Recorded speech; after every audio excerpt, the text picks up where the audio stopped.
Hello and welcome to the AV experience where we stream when we want to and you never know when it's going to happen. My name's Ryan. I'm joined as always by Jonathan. I forget your last name. Just kidding. It's Von England. It's right there. It's right there. I didn't read it this time. No, I never read it. You just think I read it. It's been a week. I didn't die. Longer than a week. Oh, you were on the Haterade stream. That's why. Well, it's been a while since we've done this, Jonathan. It's been a while. I feel like I missed you. I haven't seen you in a while. We've had time to our families, and yeah, we haven't. I like you, Ryan, but your sense of time is even worse than mine, and mine's not great. So it's like mine's really bad. I can get it can go all over the place. Who knows what's gonna happen? I'm gonna hang you out just a little bit because it is funny to me. Totally funny. So I call Ryan at like 7 o'clock. We're like, "We doing this?" And he's like, "I'm eating dinner. I'll be right down." No, I think that what I said was, "I'm late, aren't I?" Yeah, that's exactly. Yeah. I knew as soon as I saw your phone, like, "Oh no, I know exactly what this is." But I had to go get a pen magnet because something fell and I gotta use a magnet to get it out. And then I had to get my brother, and then we picked up dinner. And the guy in front of me, when I was picking up dinner, it's a drive-through. It's a sit-down restaurant that has a drive-through. And when I went to get it, I guess we could have no idea what was going on. I think he ordered his food at the pickup window and was sitting there for 15 minutes. So it's one of those, like, you're sitting there and in your brain, you're thinking, do I confront this guy? Am I going to die if I confront this guy? Do I just sit here and suck it up? What do I do in this situation? So I ended up backing up and just going inside. And then when I left, he was still sitting at the window with other people behind him. Just, what are you doing, man? What are you doing? You're not the only one in the world. So that was my day today. Then we had the Haterade stuff last weekend. I installed a new 64-inch subwoof driver over the past weekend. So we've been busy. Who helped you with that, by the way? So I had Paige was over here. I had Bob was over here. John and his son Vonley and Grant. There were a bunch of us. Guys? Oh, that sounds like enough guys. Oh yeah. We'll talk about that. But I want to know how you're doing. Doing good. That's good. I'm doing good. I have a story to tell you. I'm not even sure. Maybe I'll tell you. Hold on, before you go into that, Ryan says it sounds like the mic that you're using is not the Shure that's sitting in front of your face. Sounds like it's your webcam mic. Let me check it. Thanks for that. And I would agree. I agree with you, Ryan. Yeah, sure enough, it's using the webcam mic. You are exactly right. What a loser. It's my first day. What a loot. Well, we haven't streamed in almost a month, so. It doesn't even have my option for, that's weird. Let me check this. Because it's not plugged in. Oh. He is not prepared. Not prepared for this at all. You're waiting. Could have turned it on in the meantime. Here we go. I think this will do it. Did it get better? No. No? No, it's still the same. What about now? Testing now? That is better. Huh. Well, thanks. Thanks, Ryan. If only I would have shown up on time, we could have checked stuff like that. But because I'm late and I don't know what I'm doing in life, this is what happens. You guys suffer the consequences. So you were saying how you were doing before I rudely interrupted and told you your mic was all jacked up. No, we're doing fine. Good. Watch some movies lately?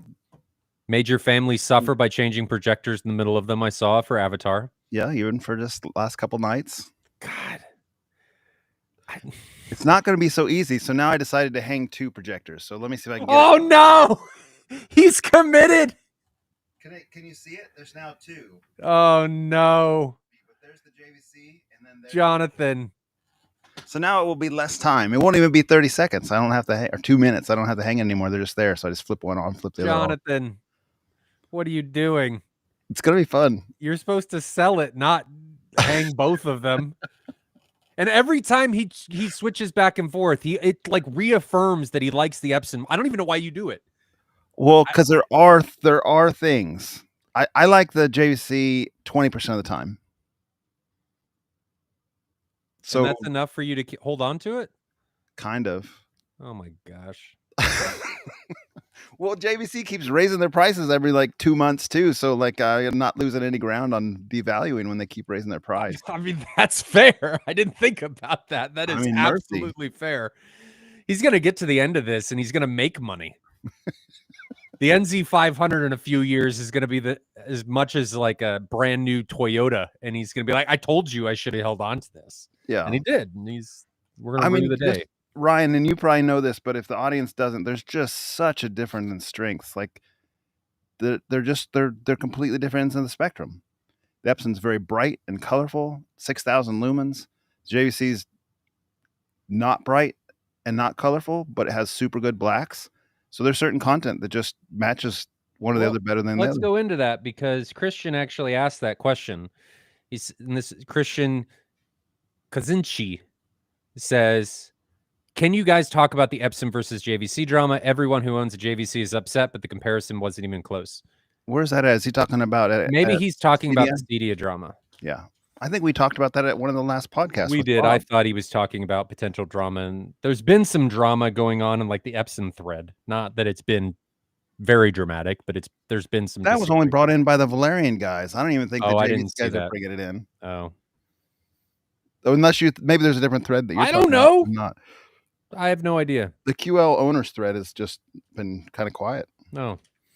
So the drama that happened there is JVC accused Epson of the settings on the JVC not being out of the box, and they found out that that's how it was, and nobody really knew how they got that way. I'm not going to point fingers. I don't know what happened.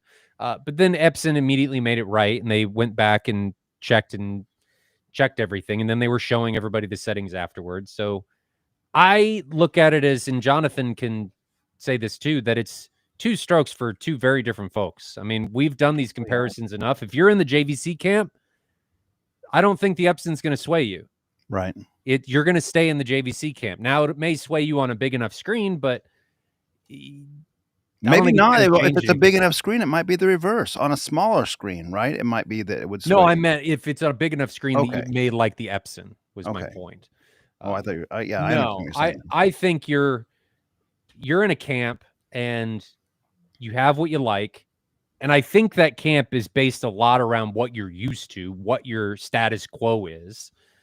And that's your norm. And if you see something that's not the norm, it goes against potentially what you are used to, you may not like it. And there's nothing wrong with that. That's a big part of what this hobby is, what this space is, what we all do is we use what we like and we watch and listen to what we like, how we like it. There's no point in pushing yourself into a position of utilizing equipment that you don't like.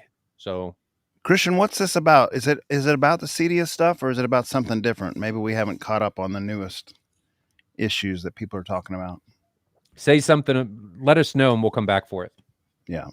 Jeremy, if you have a question for me, drop it in chat, and we'll get to them. Maybe not in correct order, but we do try to get to all the questions. We star them as we go. So in the Avatar watching that we did the last couple nights, the QL3000 is fantastic, just beautiful for like the outdoor, the mountains that are floating, the dragon flying, the day scenes, like beautiful. But there are a lot of night scenes in that movie too, so there are strengths for the JVC as well. Would you miss it? You feel like if you didn't have the JVC? Probably not. I'm imagining you now going, hold on, family, it's a night scene. We got to switch over to the JVC. Hold on, it's a day scene. We got to switch over to the Epson. And just going back, boom, boom. And you're just holding up like velvet in the background as the screen. It's like Jonathan dynamic contrast. As it switches, you're just in the background. I need to have Nick Oldroyd put in some timestamps where it automatically toggles it via the IP connection to switch to the projector that's more appropriate. Because then he'll do it, and then I'm going to come over there next time, and it's not going to be a wind thing. It's going to be some robot sitting in the back of Jonathan's room, and it's going to look like it's directing traffic. It's changing between the projectors. Yeah. No, there are multiple times in the last 3 months where I've had them where I'm kind of like, I just sell that JVC, but you never do. I haven't, and I have some sort of problem because I have 5 projectors in the house right now. Oh my gosh! Once I get them, I don't want to rid them. Look, I have zero reason right now to hold on to the LS12000. Why? Okay, here. then the next question is, why are there not 5 projectors mounted in the back, Jonathan? Don't tempt me. Let's do it. Let's do it. 5 projectors. Let's mount them up, baby. Yeah. Don't tempt me. No, I have the best of both worlds right now, so you can fit the projector, the content. And it's a shame we have to do that, but it's better for it if you have the space. You know, Sheldon turned this on to me, so as far as that goes, you can blame Sheldon. He's the one that started doing 2 projectors first. Yeah, but he uses them, one for watching TV and stuff and one for movies. He has a defined, because he doesn't want to put hours necessarily on one. Is that what you're going to tell me next is the excuse? No, I not don't at want all. to put hours on the Epson. No, not at all. Uh-huh. It's strictly just content source. I'm I'll give you a telling very specific example. When I had the LS12000 for 3 years, I really liked that projector, which you know. And the QL3000 has surpassed it, which you know. There was a movie series called The Terror on AMC, which was an 1800s period, candlelight period, very dark show. Mm-hmm. And the Epson wasn't great on it. And so like I got an ND2 filter at the recommendation of GSG Audio in here, actually. It's on the chat with us, Keemings, and watched it with that, and it made the LS12000 passable on that very, very dark content. But something like that, the JVC is just stronger for. So like if you're going to watch a series like that, then it's nice to have that. All right. Christian gave us context. They did another comparison with calibrators and level matched the Epson to the JVC. They're doing the same thing that Epson did by limiting the Epson's brightness to the same level as the JVC. Is this documented anywhere? I want to see it. It doesn't make any sense to take that Epson and knock it down to 30% brightness. It just doesn't, because that's not how someone would use it. That's not how they would use it. I agree. Fully. But this doesn't make sense either, because the argument that you would only need 100 nits, I don't buy that. I think they argue that because that is what commercial cinema says. But commercial cinema in a lot of aspects is doing BT 709. They're not even doing HDR content in a lot of showings. And you go to Dolby Vision now, and it's my understanding that Dolby Vision, their new thing with the new Eclipse, is going to be 300 nits. So I get it, but I don't get it. But I don't have a horse in that race. So I like what I like. No sense in arguing with people. I think people are entrenched, and you're not going to unentrench somebody. I mean, I run the QL3000 at right or wrong at 100% brightness. I like oh my God. I like it that way. No wonder you like the JVC more in the dark scenes. It's just because your retinas aren't melting. I'm surprised your kids, they're going to go to the eye doctor next time and be like, what happened? No, not at all. My eyes don't hurt a lick. So interestingly enough, back on that topic of the Avatar thing, I have 4 kids, right? They're all watching together. I went through them and I asked what their preferences were. I got a big dog hair on here. Asked them what their preferences were for the projectors. And the first kid was like the JVC. And here the rationale. This is interesting to me. I like the JVC because it seemed brighter. And I was like, what? And she said, with the darkness, it actually seemed brighter when you hit a bright spot because the black levels were blacker. That's fair. And then the second kid said, I like the Epson. She said the first kid was crazy because she said, there's no way the JVC is brighter. The Epson is so much brighter. Well, that's the truth too, right? So they had a different preference there. I asked the third kid, she just shrugged and said, I don't know. They're both, they're both fine. And then the fourth kid said she liked the Epson better. So they're even among my own little children, we're making little video files along the way to have their own opinions and so forth in this hobby. And now I'm just imagining them sitting in the corner without you present, having a video file argument over who's right and who's wrong. Did I tell you that they did that once in the kitchen? They argued for like an hour over which projector they liked better. No. Yes. What is going on with your household? That's kind of fun. I mean, like argument's a strong word, but just discussed and like got a little heated at times. Like, how can you like that one better? Because they have different preferences. So even among the same family, it's not all uniform agreement. Do you ever just tell one of them that they're wrong? No, I like listening to their opinions. And hearing their thoughts. I understand your opinion, but you're wrong. I hear your opinion, but you're wrong. So when you run it at 100%, how bright is it? 375 nits. Oh, that's not horrific. It's bright. It is. I mean, I'm running at 314, so I can't. It's not that much brighter than I'm running. Sure. If I left the room and came back in, I don't think I could tell the difference between 60 nits at that with that much light on the screen. No, but you can definitely tell the difference between like 100 nits and 300 nits. Like certainly. So if we're talking back to the old argument of like you only need 100 nits on screen, that's noticeably different. Oh yeah, for sure. Terminator Juice, we're just staying on the projector wagon here. We are starring comments as they come through. With all that brightness to spare, why can't Epson have a higher contrast mode that is in between brightness of the Epson and the blacks of the JVC? There's a lot more going on in order for them to hit that contrast than it being that simple. And the backbone of these Epsons, as I understand it, I don't know this for a fact. They're based on commercial products. So they're not built from the ground up for residential, I don't think. Epson may disagree, but it's my understanding that they're built on commercial platforms. Well, and I think there's some perspective, and we talked about this before on the channel. LCD is a different technology than LCOS. And LCD, like the best Epson has ever done with LCD is about a 5,000-to-1 native contrast. And that's with their deemed ultra black panels. It's got polarizers, light polarizers on them. And JVC, 5,000-to-1, JVC is like 40,000-to-1 or 80,000-to-1 on their high-end ones. And so LCOS, at its base level, the LCOS panel has a different thing. And then the technology and the projector and the housing and chassis and the way they've done their light engines is different. So Epson has always kind of prioritized brightness, and JVC has always kind of prioritized, the black level, the black floor, the native contrast. Different stroke for different folk. Now, the time Epson went above 5,000-to-1, they did an LCOS projector display, but they only did it for like 2 generations. They had 10,000 and they had a 10,500 model that were LCOS. But even there, they only got like 10,000-to-1 type range. 10,000-to-1 is pretty good. And they were pretty dim too. I think they were only they were less than 2,000 lumen, like 1,800, 1,700 type range.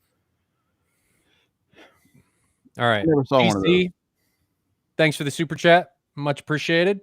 Never expected. And HiFiness dropping the $5 super chat. Thanks, guys. Much appreciated. Dirac Art is now available for Denon and Marantz. I'm running a 5.2.2 setup in an open concept room. SB17 Ultras, B&W 802 D4s, 805 D4s, and HTM 81 D4s. Will Art transform? I'm assuming transform, meaning transform is set up. Are you happy with how things are now? Have you done any calibration in your room? If you have, what have you done? How complicated is your room? Many variables go into this. How reliant is Art on the different sub placements and so forth? Speaker placements, all that kind of thing. I mean, it's pretty reliant on it, right? For standing wave elimination and so forth.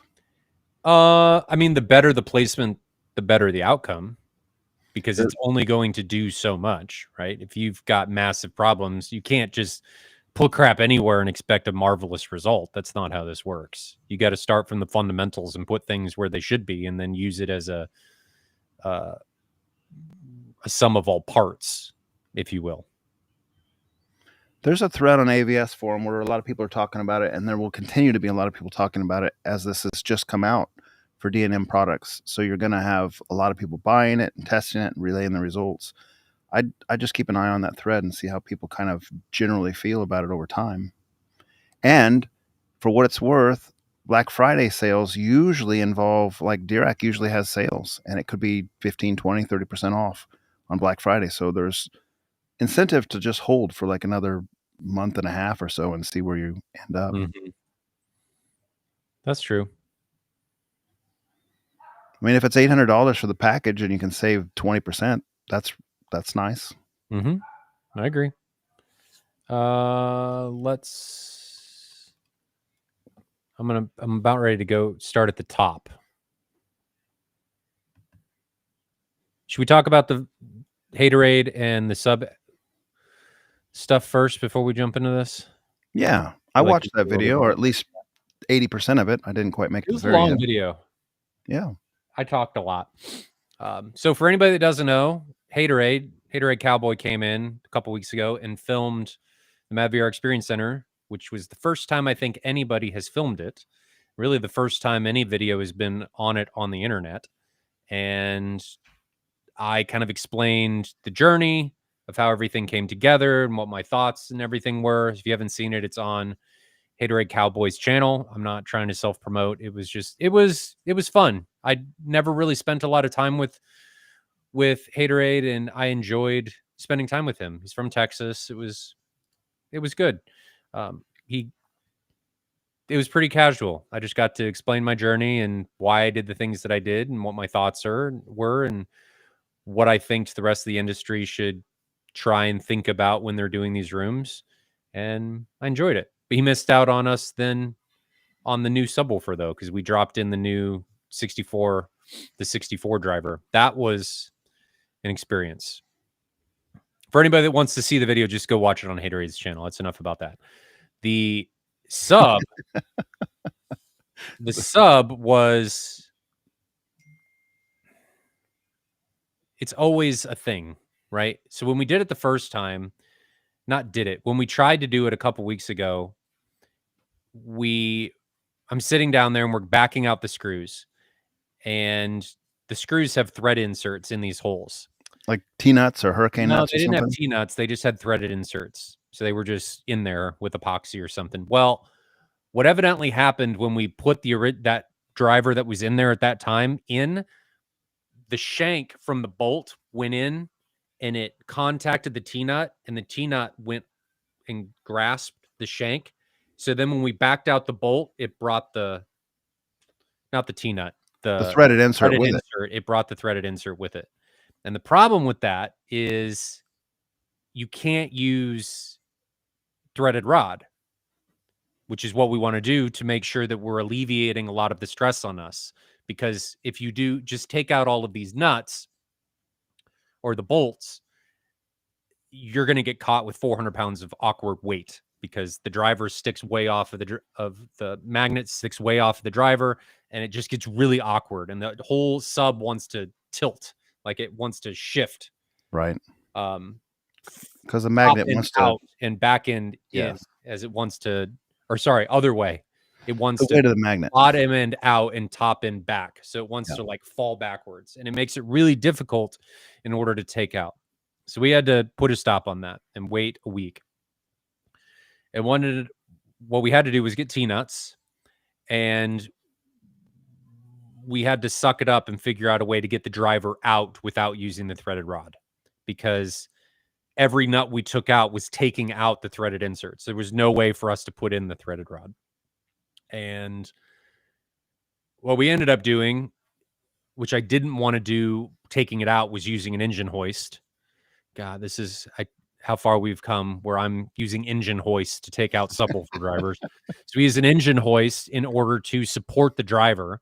And it got stuck on one of the inserts.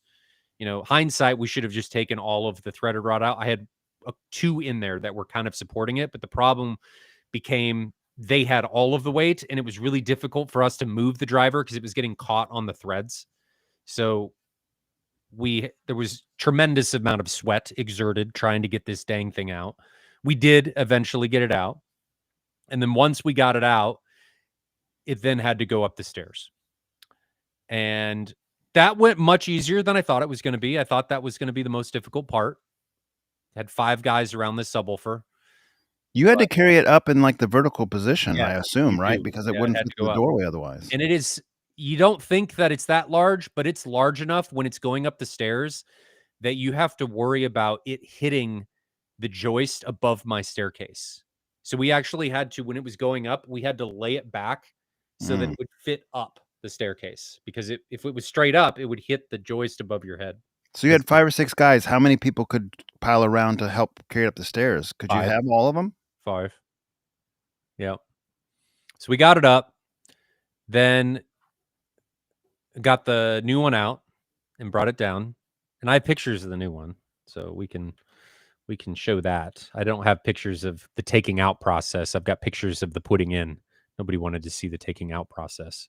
Are you shipping that back on pallet, or how are you getting that? We'll put it back into the container that it arrived in. It has a custom made seat for the driver that the magnets sit on like a seat, and then the other part bolts to the front.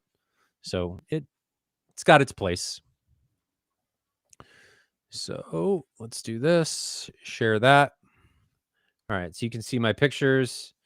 So this was, get to show off more of Doug's masterpiece here. It's the inside of the now 64-inch sub cabinet, all the bracing and insulation, and you can see the veneered double stacked Baltic birch.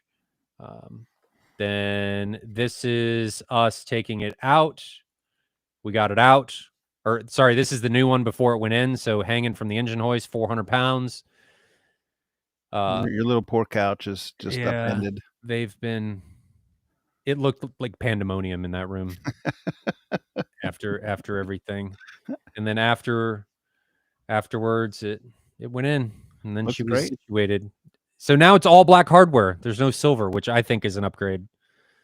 So yeah, works. Turned it on. It worked correctly, which was nice. It's nice when things work. It was in phase. Nothing was wrong. So that was a win. Yeah, good time. It would have been fun. You should take it out again to do What? a free air test to let that thing really get moving and see how it does. I'm kidding mostly, No. but it would be interesting to see. I'm kidding mostly. Yeah, but- mostly. Yeah. Doesn't it have like 80 millimeters or 70 millimeters of excursion or something like that? It's got 100 millimeters of excursion.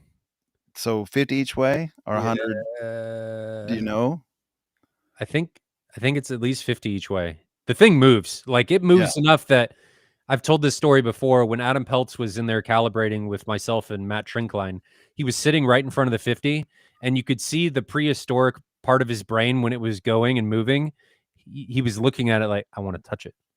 I want to touch it. And the thing's going like this as it's hammering away through through the wormhole and stuff. Yeah. And then he's reaching. You can see him doing this. And then all of a sudden his finger starts to do this. Like, he realized that I don't want to lose my finger when it's doing that, because his finger would probably break.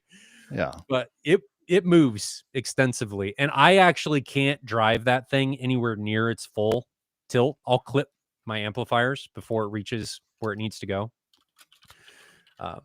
But yeah, it was a good time. Thank so much for everybody coming out to help. It was it's always an undertaking. I always underplay how much of a pain it's going to be. But we got the driver in and out in 2 hours. Wow. Yeah. I was going to help you. You moved the day. Whatever. All I got. I said, here's my availability. And you said, here's the ones I can do. And here's where you put it. I was like, I can't do it then. No. I wanted to help. No. You turned me down. I didn't want you. No. He's too heavy for the staircase. That's what you said. That is not what I was going to say. No, the staircase was fine.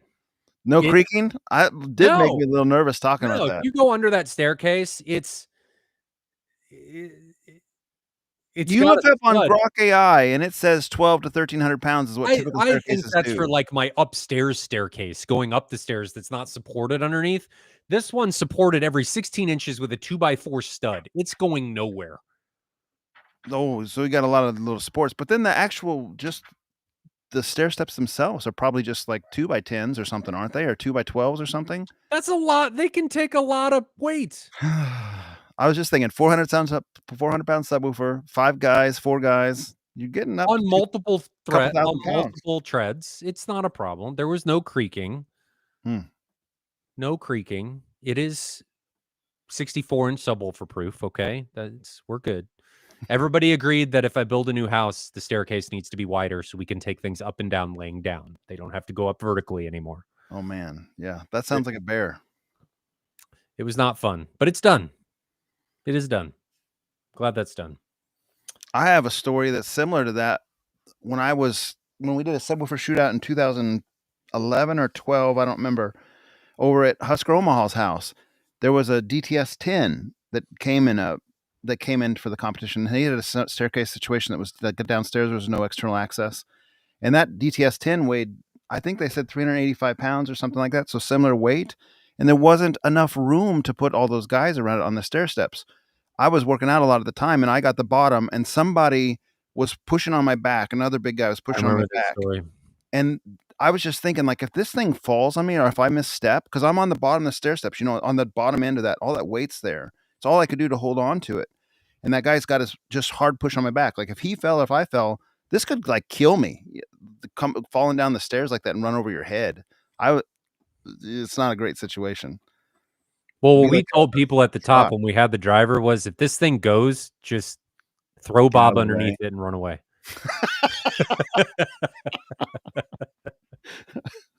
Nah, we just said let it go. We just said let it go. So it's done. Nobody got hurt. It went smoothly. Nothing got damaged.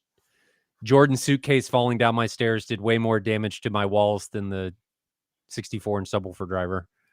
So these guys are telling the truth here. Next time, you need to know man. So I was actually, I've already told my wife that if we build another house, I've contemplated having like an opening, a pit in the garage in a corner where I can put a steel plate over it and putting a gantry over the top so I can just drop crap through the floor. A service. Yep.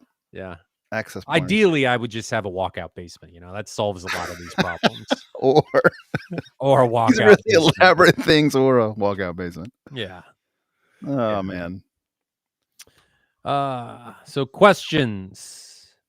We got another super chat while we're talking. We do. I'm gonna get to it. John Durant says, I had 9.8.6, now 11.86. Waiting for Chernobyl to start shipping the CI16s. So in the meantime, how do you feel about running the second set of surrounds as an array? Delay? What else should I know?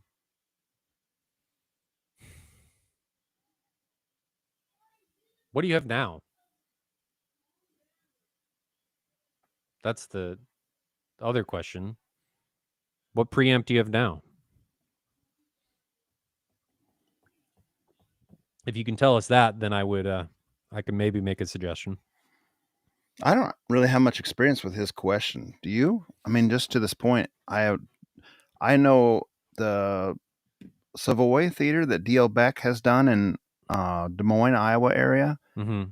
He has multiple sets of surround, and he's basically using some sort of mixing aspect to basically just intermix the two sounds. So he's taking two channels, he's blending them together, I think like a 75-25 type ratio, and mixing it together on his own, like not through the processor, just through software, through a computer.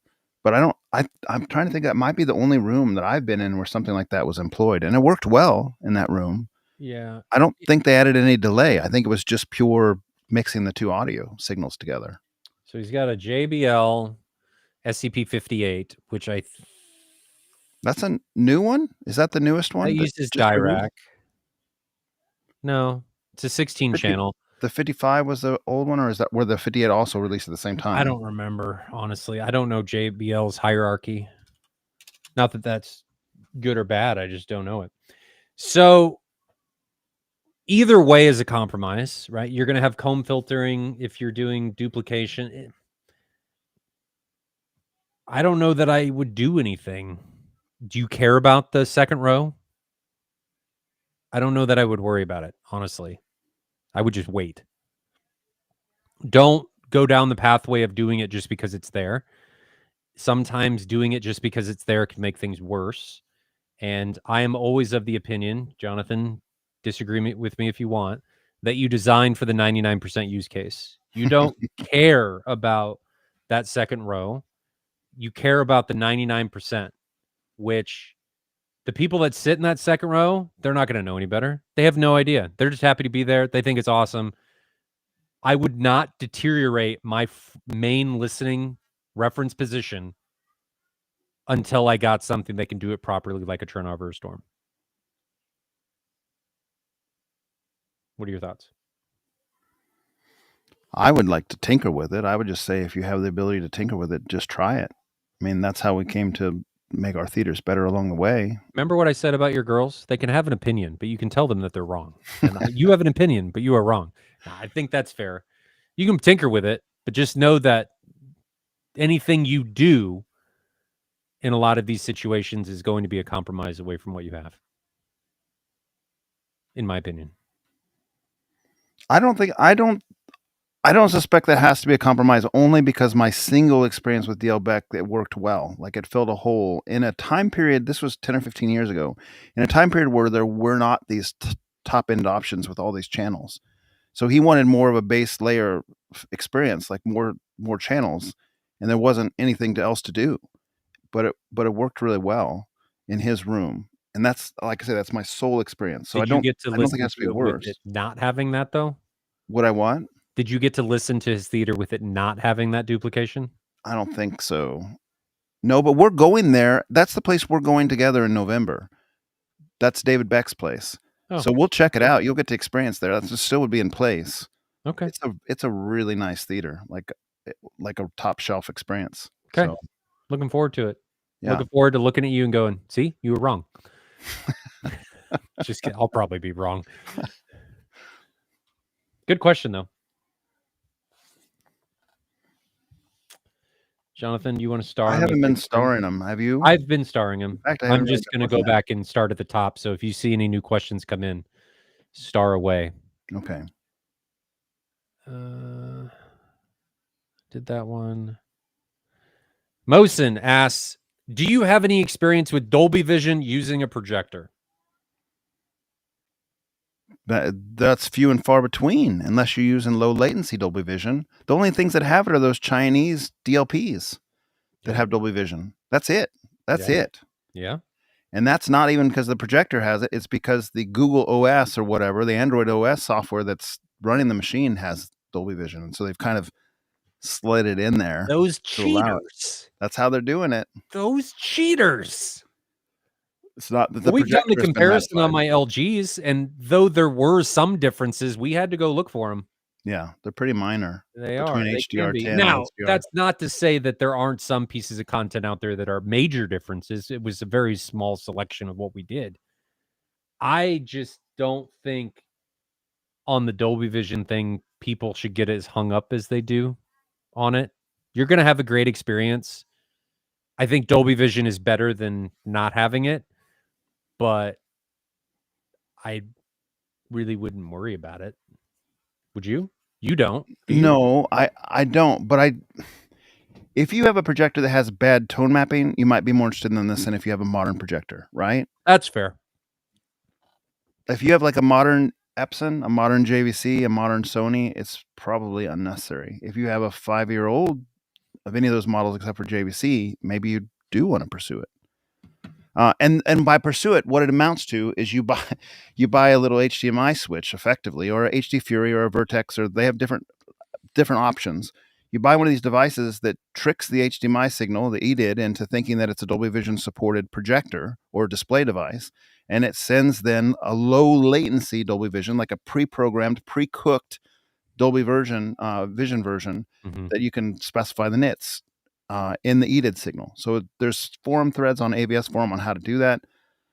I considered toying around with it, but I don't think that I have a projector that needs it really right now. So I never really pursued it. I don't even know anyone, frankly. I don't think I've ever seen anyone that's familiar to me that's done it. There's plenty of people on the forum that do it, but I don't think anyone around Kansas City's done it, unless you know somebody. The next thing you're going to do is you're going to have a third projector with an HD Fury attached to it. Now, I will tell you something interesting. Maybe you can explain this one because I've never had this happen before. Doug gave me his Oppo 203 that wasn't working. It's working for me, so I don't know why it wasn't working for him, but I've been playing with it. And I turned on a movie the other night, and it was registering Dolby Vision, and it wouldn't even give me the option to turn off Dolby Vision. And I was playing with the Epson. I don't have Dolby Vision on the Epson. That should never have been able to lock in.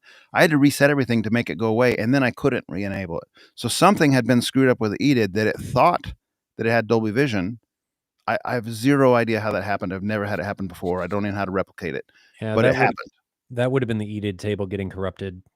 That can happen sometimes when your timings and voltages, just something gets stuck in a buffer, who knows? And then restarting the entire signal chain gets it to go away. Yeah, I run into stuff like that with resolutions and frame rates every once in a while in my support and training stuff with MadVR, and restarting everything usually. Sometimes even just running an HDMI hot plug will get it to go away. But the restarts, clearing out that buffer, because a lot of devices have an HDMI buffer, and clearing it out usually will get it to reset. Yeah. Cool that you got the 203 working. Yeah. I mean, I didn't have to do anything. It just worked. It just knew that it was in the presence of an His problem was he said you could get audio or video, but not both. So I did a reset on it, and it's doing both for me. I mean, I'm half expecting it to belly up here before long or something, you know, if it's got a problem that's time-based or heat-based or something, but it hasn't. I've watched 3 movies on it without any issue. Now, that being said, I already had a Panasonic UB420 player, which is Panasonic's equivalent of the Oppo. Mm-hmm. And in doing some comparison reading, they kind of act like that Panasonic has the Oppo beat, except for the Oppo has the ability to play MKV files, M2TS files natively. So you can just plug in a USB device and play them. And the Panasonic, you cannot do that. Yeah, Magnetar can do similar. But I mean, Magnetar is like an Oppo clone. So another super chat. Robert, 10 euros. Much appreciated, brother. Never expected. Subbable for question. New cinema room, 17 by 13. Want to put one sub in each corner, 15-inch or 18-inch DIY Dayton Ultimax versus the newest Sendo, the 1518 passive vented. Surprisingly, no big price gap. What do you go for? If I choose, this is a continuation of his question. If I choose the Ascento subs vented, could I buy 1 or 2 more and use as near field? Do they go that deep? I would not put a vented sub as my near field. Yeah, I agree. Not my preference. Nope. And the reason we say that is because you get a little bit of port chuffing sometimes at the near field, and also the excursion feel is not linear with a ported subwoofer. I've got a video just queued up. I just need to release it. We'll show this perfectly. As the driver gets to port tune, the excursion minimizes to a point where it almost stops, and the port tune takes over for making the sound because it's basically the resonance frequency of the box. And you can demonstrate this, and I have demonstrated it with Rice on the driver. The Rice is bouncing around and jiggling and just going crazy. And as you go towards the port tune of the driver, the Rice completely stops, like not moving at all. You can't see it moving whatsoever. And all the sound is coming out of the port. Like the resonance of the port is what's making the sound. And then as you go below port tune, the Rice speeds up again. So what that means in practice is if you're relying on the driver excursion to get the feel, with a vented sub around port tune, you will not have the same feel. The driver won't be moving at all. The port may be making feel, but it won't be in the same place. So it will not be a linear feel, and that's what you want with the near field sub as a linear feel. Yeah, the localization's a bigger part of that to me because your feel is going to move, and you're going to notice that it moves.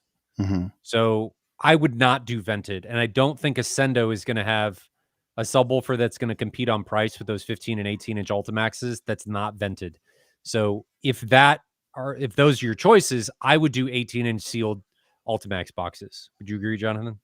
Yeah, I guess because you're in Europe, is that why they're the same price? Because here in No, the 15 and 18 passive vented subs, Ascendo does have some cheaper offerings for the subs. Okay. I mean, it should be a lot different, I think, in America here, but maybe they're not. Maybe not. There are some cheaper options. The 18, though, if you do a sealed box, in my opinion, this is nothing against Ascendo overall. It's just at that price point, I think a DIY sub, you're going to have to do your own PEQ and boxes, all that stuff. So you got more on you. You're going to get more performance because you're substituting yourself for paying more. Mm-hmm. So if I were in your position and you are okay with doing your own stuff, 18-inch sealed Ultimax. So he's saying if he does vented, he won't have near field. And that's not exactly what we're saying. Let me pull that up here on this comment. That's not exactly what we're saying. You still would have near field. It just wouldn't be the best experience near field. No. And I've tried this directly. I had JTR Captivator, the equivalent of Captivator 2400s behind my seat. I did too. And I didn't like them as much as near field sealed. So negative. Not a good idea. It's not as good. Sealed is going to give you a much better experience. Good question, though. All right, Jonathan, you're again on star duty. Man, I'm not even caught up where I was. Okay, going back. There's another super chat that came in. You want to grab that one? Go ahead and throw it up. That's not it. Let me scroll down a little bit. Here it is. Such an amateur. GC 999 USD super chat. Thank you very much. Never expected. With the JVC NZ900 on 175-inch Stewart Studiotech 130 G-Force, that's a 1.3 gain perforated screen. Is there a noticeable brightness difference between 16:9 and 2.0? Are we going to agree here? I'm going to say no. Do you agree with that, or do you think there is? I'm going to say no. It's going to be an objectively different brightness. You're going to lose a little bit as you go to a 2.0. I think subjectively in the human mind, the larger screen sort of makes up for the loss in brightness, and the cumulative brightness of the larger image that takes up more of your peripheral vision. I think that helps, and I think the same thing can be said almost with a scope zoom out. So to put this subjectively in my observation, my screen is a CinemaScope screen, and it zoomed down at 16:9. It's a 1/16-inch 16:9. At CinemaScope, when you have the black bars above and below the screen, it's a 144, which is the equivalent of a 152. Mm-hmm. So the difference between my fully zoomed down 16:9 is a 116, and my over zoom is a 152. So pretty significant difference in size. That leads to a pretty significant difference in light output. But subjectively, it's not that different. It's not like I'm not even really have the desire to change my laser level, if you will, to make an accommodation for those two switches. Like, yes, it's a little dimmer, but it's not that big a difference. And 2.0 would be in the middle of those two sizes and even be less noticeable. Not being thought about here is the NZ900 is 17:9. It's 4096 by 2160 for the panel. So if he's doing 16:9, he's actually not utilizing the entire panel. Mm-hmm. So I think it's 6 one way, half a dozen another, in my opinion, because you go 2.0, you're going to be able to utilize the entire panel width, but you're not going to use the entire panel height. But if you do 16:9, you're using the entire panel height, but you're not using the entire panel width. Yeah. So I don't know that you're really going to notice a difference. We can calculate this, and there's probably going to be a minute difference. But if you walked out of the room and walked back in and were said, which one's brighter, and they changed it while you're out of the room, I don't think you could tell. Yeah, it'd be really minimal. You may be able to tell when they're switching, like if they were moving a laser slider up and down, you could maybe see a change. I don't think you should get caught up in that nitty-grittiness. It's going to be so close that I don't think it's worth it. Good screen choice, though, for that particular environment. Approved for that screen size. Well, it's a big screen. Getting that positive gain is going to help immensely. All right. Good question. I'm going to scroll way up. So if I'll try to make sure we don't get something we've already talked about, but I'm going to give you some more comments here on the star. Ezra Horst asks, as a projector slowly dims as the hours pile on, do you need to keep adjusting the MadVR settings to match the projector? Ideally, yes, because the MadVR, he's talking about peak luminance. So you have to tell Envy, the MadVR, how bright the projector is or display is so that it knows when to properly and how to properly tone map. It needs to know how bright the display can get so that it knows how to compress the image. So as your projector dims, or TV dims, because they do too, ideally you would want to adjust this. Now, will you notice? Probably not until it becomes egregious. So I wouldn't sit there and have to measure every week. I mean, you could probably do it once a year, depending on how often you watch, and you'd probably be fine. I don't even know that you'd notice then. So technically, yes. Theoretically, don't need to worry about it unless it becomes egregious. Good question, though. Jeffrey Fry, if I remember right, the video, he's talking about the one done by Haterade Cowboy of the MadVR Experience Center, was sponsored by Storm. I assume that's why there was no mention of Trinov in your rack. That would be correct. So for anybody that doesn't know, that room has Storm and it has Trinov, and we have the capability of switching back and forth, but that video was sponsored by Storm, so we did not talk about it. And I think that's appropriate. because, that's no downplay on Chernow. We weren't talking badly about them. It was just that's how the sponsorship went. And we wanted to make sure that the sponsor got what they put in. And that's why Chernow was not talked about. Weren't trying to do anything malicious. Jonathan, this is about your question. So Mosin asks, can you have 2 calibration, one for dark and one for bright movies instead of 2 PJs? No, because there's technical limitations on both of them that won't meet the need. So the Epson QL3000 is 3500 to 1 contrast and 6000 lumens. The JVC can't catch the brightness ever, period.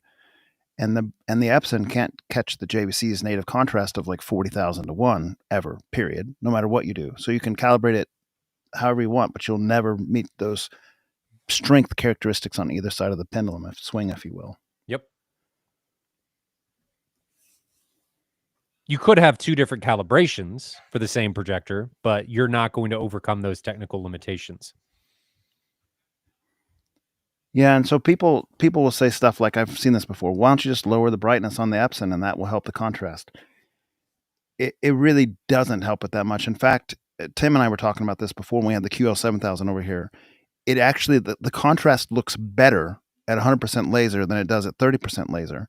And the reason being is because we've talked about this before, your eyes kind of like adjust for the amount of light in the room and they kind of dilate a little bit. So those blacks that are maybe more gray than black look blacker when there's something super bright right aside it. So just subjectively speaking, I'm just telling you from seeing these projectors many times, the contrast subjectively looks better at 100% laser than it does at 30% laser. So that idea that you could just lower the laser and get better contrast just doesn't pan out in real life. Big Street Cinema, if you got a 235 to 1 150-inch screen and sit 3.5 meters away, is the E-shift good enough in the Epson? So what is that, about 10 foot for a 150-inch screen? Oh, it's longer than 10 feet. It's going to be 12 feet. Yeah, I mean, that's totally fine. That's pretty similar to my room. I'm sitting. You say some people notice, like Tim. Yeah, I mean, but Tim's got better than 20/20 vision, and I have 20/20 in one eye and one worse than 20/20 in the other eye, and it doesn't bother me. So I guess that's all perspective. Do you have better than 20/20 vision in both eyes? It doesn't bother me. I think the E-shift's fantastic on the Epson, frankly. It's good. I don't think it'll bother you. It's ultra sharp. Yeah. Now we did see somebody talking about on a 280-inch screen on the forums. That's different. I mean, but it is a conversation. But didn't he also have like 4 nits or something like that? He was running like a 0.3 gain screen or something. Yeah, that wasn't ideal. But he did say that the pixel structure was kind of bothersome to him at that size. Because the pixel structure is the size of a 21-inch monitor at that screen size. It's yeah. Not really, but you get my point. Yeah. I mean, we saw it at a 200-inch screen at Ryan's house. I saw no pixel grid. Even from the front row, I saw no pixel grid. And his front row is 9 or 11 feet away from the screen on a 200-inch screen. Tiki time. Stark's sub 5 model specs. 8 hertz to 250 hertz, minus 3 dB half space, $7,500. Is there a sub that can go as low hertz? 8, but not so expensive. Yeah. Technically any sub, but not at that. Not at 3. Now, whether or not that's true, have you seen this sub? I have not seen it. I haven't even heard of it. Stark sound. Put it up there. Yes, sir.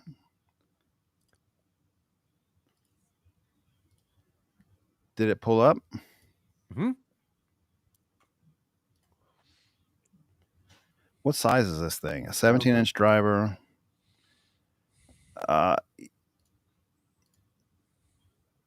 looks like it's got a kind of a foam surround instead of a rubber surround, which is fine. It's not a problem. Do we have more specs on this? Here's specifications. 3,000 watt continuous, 6,000 watt peak, 17-inch driver.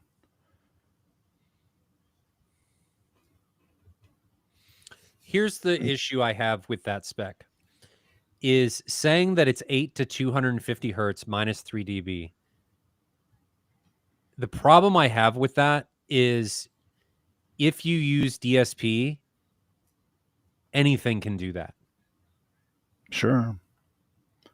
Only within the headroom that the driver has. Yes, that's what as soon as you, if you don't apply compression, like if you don't know where the compression is, anything can do this. So I think this measurement is only valuable if you also see like a 2034 measurement or something. It's got to be in a sealed box, I would assume, because I don't see any port here. And so there's all kinds of DSP applied to bring the below 30 hertz up, like a shelf filter. And what Ryan's talking about is if you raise that thing, like say you want to play reference level, I mean, even here in the specs, it's not going to be flat as you raise the volume. It will revert back to its native frequency response and ignore the DSP as you hit its limits of the sub. That's the way they behave. Mm-hmm. The way to get around that is to have quantity of them and not singles. So you can see here it's talking about, can I make this bigger? Can you see this, Ryan, okay, or is it too small still? Ooh, that's better. So very specifically right here, it's saying 130 dB at 40 to 200 hertz. But then if you're at like look at here, like that's its max SPL, but down here at 10 hertz, it's 101 dB. So that's what we're talking about. If you were at say you're at 75 dB taking a measurement, or even 85 dB taking a measurement, it might be plus or minus 3 dB as they talk about. It very well could be with the DSP.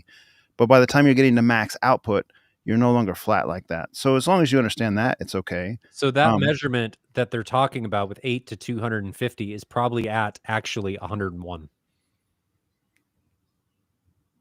Be my guess. Somewhere at 1 meter, no less. Yes. So I mean, it's really not groundbreaking. No. Frankly, No. I'm sure it's a nice unit. There's no reason to. I'm sure it's great. We're not saying it's a bad sub. It's just that's misleading. But that, make sure I emphasize this. This is not uncommon in the industry for that type of spec to be said. So don't think that Stark is doing anything necessarily malicious that nobody else is doing. This is just how industry advertises stuff. And we want to make sure that you guys understand what you're getting into and what that actually means and the other things that you need to consider, as Jonathan pointed out. Yeah, no, I do want to point out, Ryan, and what you say is accurate as relates to other seals. But if you go to a ported sub like the JTR subs, the captivators that are port tuned to like 10 hertz, they will continue to keep that output a lot higher than the sealed, And that's out there on database. You can read about it.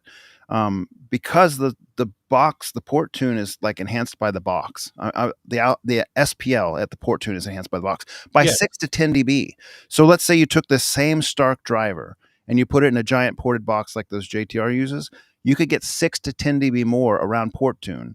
So if the port tune is 10 hertz, now instead of being 101, you're at 107 or 111, which is a significant increase because 6 to 10 dB is a doubling of volume. Yep. So it's a significant, noteworthy amount of extra that you get from a port tune. So it's not, as long as we're talking apples to apples, like sealed to sealed, ported to ported. Yes. If you start cross-pollinating, like if the gentleman's asking, hey, is there any other options I can do for more output than this?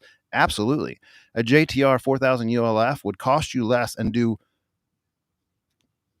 triple, quadruple what that one would do potentially, because you're in ported boxes with 218s instead of 117 in a sealed box. So literally triple, quadruple type territory for less money. It won't be as pretty. JTR 4000 ULFs are big, ugly, utilitarian, manly things. It's then that little Stark thing was a gloss piano finish, looks beautiful. Your preferences, but if you're just looking for raw output, man, the JTR 4000 ULF is going to smoke that thing. And I say smoke accurately, like accurately. It's going to have a lot more output. A lot more output. There's another super chat. You want to put that one up? Scrolling down, trying to find it. Is this the one? Yep. No. Yeah. That's not it. Is it? We already answered that one. Here's the new one. Sorry, I didn't want it far enough down. Oh, there we go. Robert with another super chat. Thank you very much, brother. Much appreciated. Never expected. With my room size, 4 DIY Dayton's 15 or 18-inch plus near field Dayton Ultimax series first reference series. Somebody told me the reference might have more punch, more precision. All the modeling I've ever done, I prefer the Ultimax. And the new Ultimax version 2 that they have is 3 dB more output up high than the old Ultimax, but has about the same output on down low. If you have enough headroom, and 418s is enough headroom, you can tune the subwoofer response however you want. Like you can emphasize the kick drum if you want at 70 hertz or whatnot. Neither of those drivers is going to make that much difference with 4 of them. You can change the DSP however you like. You'll have more bottom end, more low frequency, more excursion capability on the Ultimax. And the new Ultimax are like pretty flat up to like 500 hertz if you want. So it's not even like a matter of low frequencies being all it can do. Like they're nice drivers. Mm-hmm. I don't think that's good steering that someone gave you about the reference. I think any of the guys on the do-it-yourself forum would tell you that Ultimax version 2 is a better driver than the reference series driver. It just objectively is. The reference driver is a nice driver. Don't get me wrong. I've heard them. They sound great, but objectively better is the Ultimax driver. And Dayton prices them as in line with that too. Jeremy Schurter. Your Atmos setup, speaker distance from MLP and the angle of your boxes facing the MLP angle to Atmos speakers. Not sure on the context. I think he's talking about what they should be, would be my guess. I didn't favor that one, so I didn't see the first part of it. There is a Dolby Atmos guide for installation that is a great reference for this. You definitely want to angle the drivers back towards the reference listening position. Distance from main listening position. Distance helps with equalization of SPL over multiple seats and for dispersion. That's why bigger rooms are typically more beneficial. I mean, you're going to have a better experience overall, more uniform experience with a greater distance. The problem with greater distance is you're asking more of the speaker because it's got to effectively throw sound further. So you need more power, you need more surface area, you need more excursion in order to make that happen. And it can be a tough ask. Angle to Atmos speakers is, again, look at the reference of the Dolby Atmos reference guide. People are going to have differing opinions. This can go back to acoustic design. Some people will say one way. If you want to follow what Dolby says, follow the Dolby literature.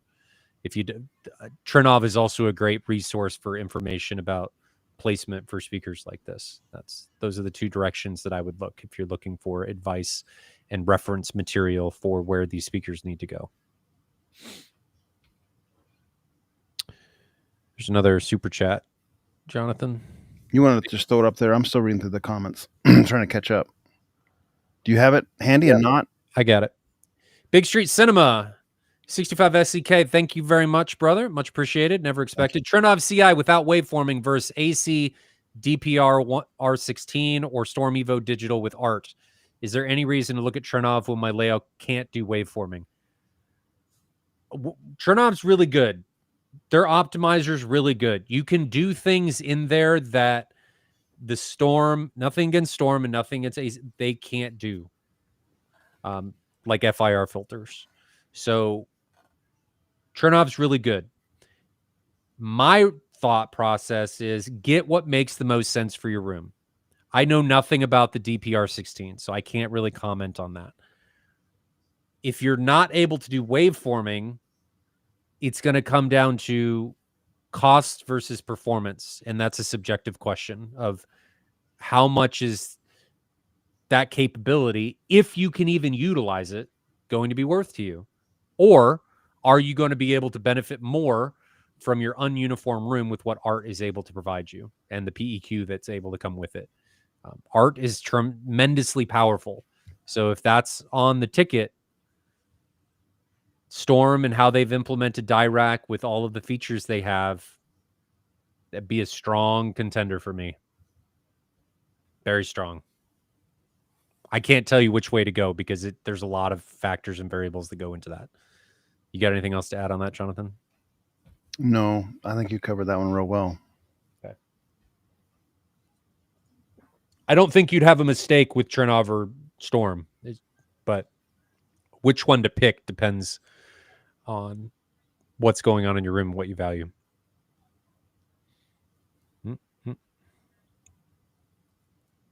Nope. Did that one. Did that one. Tim Brussels, and I think that he's asking this about the 64. How thick is the power cable from driver to amp? It is 12.4 for that guy. So 12 gauge, 4 conductor. Probably could go bigger for that distance. I don't want to go bigger. That's a big one. Weighs a lot. Weighs a lot. And I don't have any issues. I mean, the cable's not getting hot. It's not sustaining huge amounts of power for long. 12 gauge is fine, I think.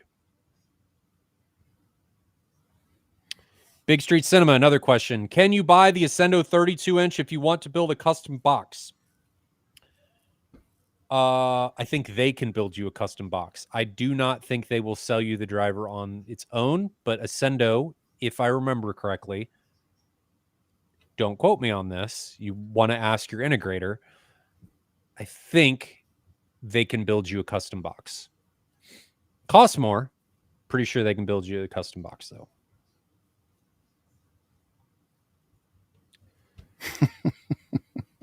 We laughed him out. I'm laughing at this comment from Terminator Juice.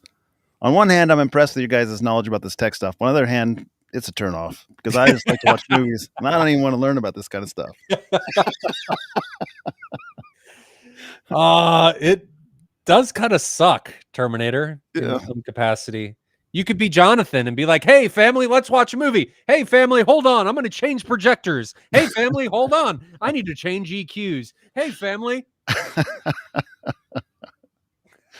Not EQs. That stays the same. No. But it can suck because subjectively, subliminally, you're thinking, could this be different? Could this be better? Have I missed anything? Was that bass tone right? Oh, that wall's shaking. I need to go fix that after that. It just creates all of these immersion breaking experiences, unfortunately. But that's part of the journey. We like that part of the journey too.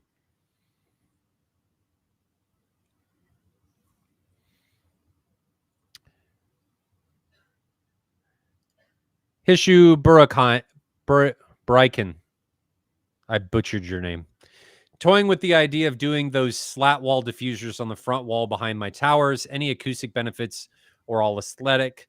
What if I put some thicker treatments behind the slats? Jonathan looks like he wants to say something. No, I was just adjusting in my chair. Go ahead. Do you think there's any benefit to those slat walls? I don't think. I mean, you're going to get all hard reflection. So realistically, the only room that I've been in that did like a really noticeable job with slat wall diffusers was the Savoy, who we talked about earlier in the show. In November, we're going to go visit. Mm-hmm. Like, his acoustic designer, he used Acoustic Frontier, and they had him really, really precisely to match the LCR laid these strips of wood effectively top to bottom on the left and right side of the walls. His room, I'm telling you, man, his room is something special. It's an all-in acoustic treatment. Like he went all out. So that's my only experience with that. It worked well. I don't know how it would have sounded without those because I was never in there before. You know, if he just used foam on the walls like I did, how much difference would it be? I don't know, but his room is special. So I think if done correctly, they could make a difference. If used the right material, they can make a difference. But there's also a lot of cheap variations of a lot of this stuff that is worthless. I'll see, while you're talking about it, or if you bring up the next question, I'll see if I can find a picture of that to see if we're talking about the same thing here. I can probably find it real quick. Revibe Creative. I've been meaning to ask you both Say if there was a way to get a QL 3000 or QL 7000, 6000 to 1 contrast ratio or better, would that be worth a couple grand as an add-on of sorts? Yes, but how would he Yes. do it? Is But there a high contrast lens that throw they away make that we don't know about? how. Just say, would you pay a couple $1,000s for that? Yes. For doubling your yeah, no question. Double your contrast for a couple grand? Yeah. Sign me up. Yeah, it's a big, will notice that. big difference. I don't think here's my personal opinion on this. Ryan, you feel free to disagree. I feel like 5,000 is almost good enough. 10,000 would be good enough. 3,000 leaves a little bit to be desired. Passable is good. Like tolerable. Wish it was a little bit better. 5,000 is mostly good enough. 10,000 is probably there for me. Mm-hmm. And above that, you're starting to like get into diminishing returns, in my opinion. And so if you could get 6,000, 10,000, I think, oh man, I think you'd have it made. 10,001 is the money number. After that, it's just gravy. It does get better, but I think 10,001 to me is, I have nothing to complain about. So to put it in perspective, guys, so you have a reference that's external, an IMAX movie theater, a typical IMAX commercial movie theater with the old lamp-based ones, not the laser ones, the lamp-based ones for years, they have been spec'd to 2,500 to 1 is their native contrast ratio expectation. So that puts you kind of in the ballpark of thinking of what the Epson QL 3000 is 3,500 to 1. So it's 1,000 more, 2,500 to 1 versus 3,500 to 1. Those commercial cinemas are still spec'd that way. So that being said, you kind of gives you a reference, right? Like when you go to a commercial theater, you probably sometimes think, I wish this had a little bit better contrast. Is it passable? Yes. Is it watchable? Yes. Everything's watchable. You wish for a little bit better, especially in the realm of OLED TVs and fancy HDR displays and so forth, right? The Epsons with the brightness can do the brightness that you need from that you want, and the contrast leaves a little bit on the table. And the JVC by comparison leave the brightness from the HDR pop on the table and give you most of the darkness. It's still nothing matches an OLED, but those are kind of their strength trades. Yep. Agreed. Did you find anything out about the slats? Yeah, I'm finding a bunch of broken link pictures, but I'm getting closer, I think. Kyle S. I'm running my Triad silver LCRs on Emotiva Base X3s, rest of 9.x.4 powered by Denon X6700. Think I get a noticeable difference upgrade to BE HypeX NC502s, 12-foot seating distance at negative 10 dB generally.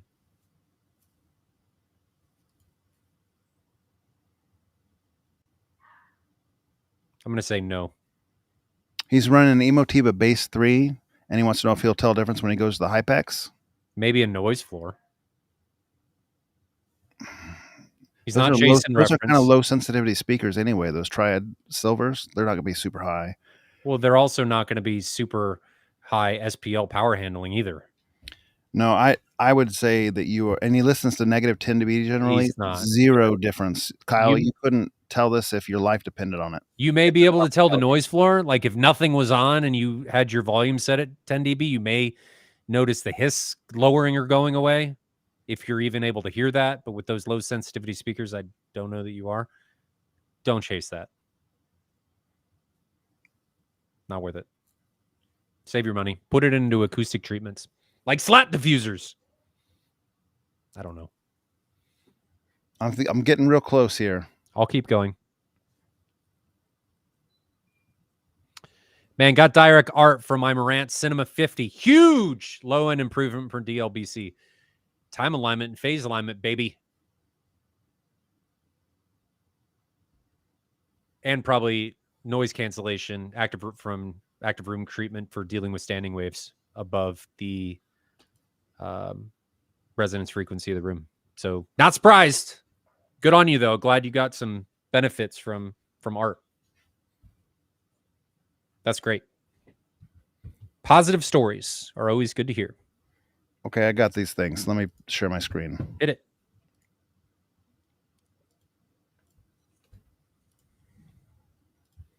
Okay, so this, I'm going to scroll back up a little bit. This is the Savoy Theater. This is his build thread. He's got different styles. This is a one diffuser style, and then he's got the slats that I think you're talking about.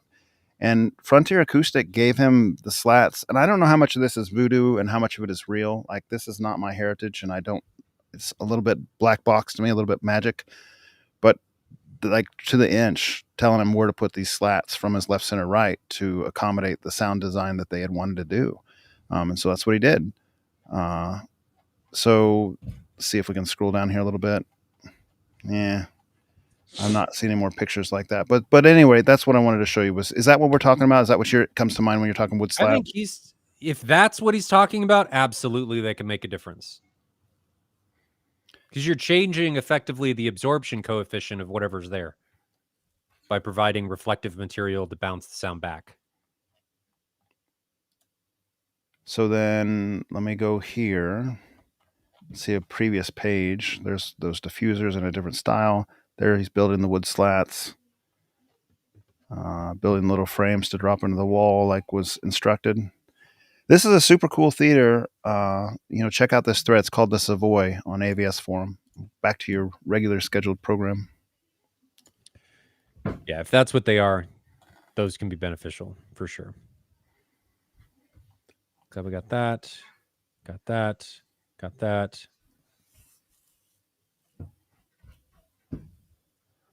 BC 5911 says, Jonathan, you've mentioned wanting more brightness in the past. Is the audio sacrifice of a higher gain AT perf screen to replace your woven too much? Some other reasons not to switch. I've thought about this before. Even just recently, actually, as I was perusing the classified section on AVS Forum. 375 nits, ladies and gentlemen, is not enough for Jonathan. Saw a perf screen. I have plenty of room behind my screen to do it. I guess I really haven't been unsatisfied with what I have. And now that I have the brightness from the QL3000, I'm not really lacking there either. I am now imagining you have two projectors. You're going to have this thing that goes up and down.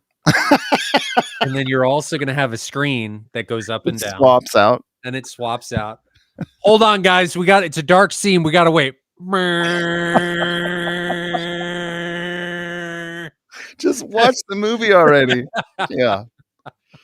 I can see it. I can see it happening. Next time on Jonathan's demo night.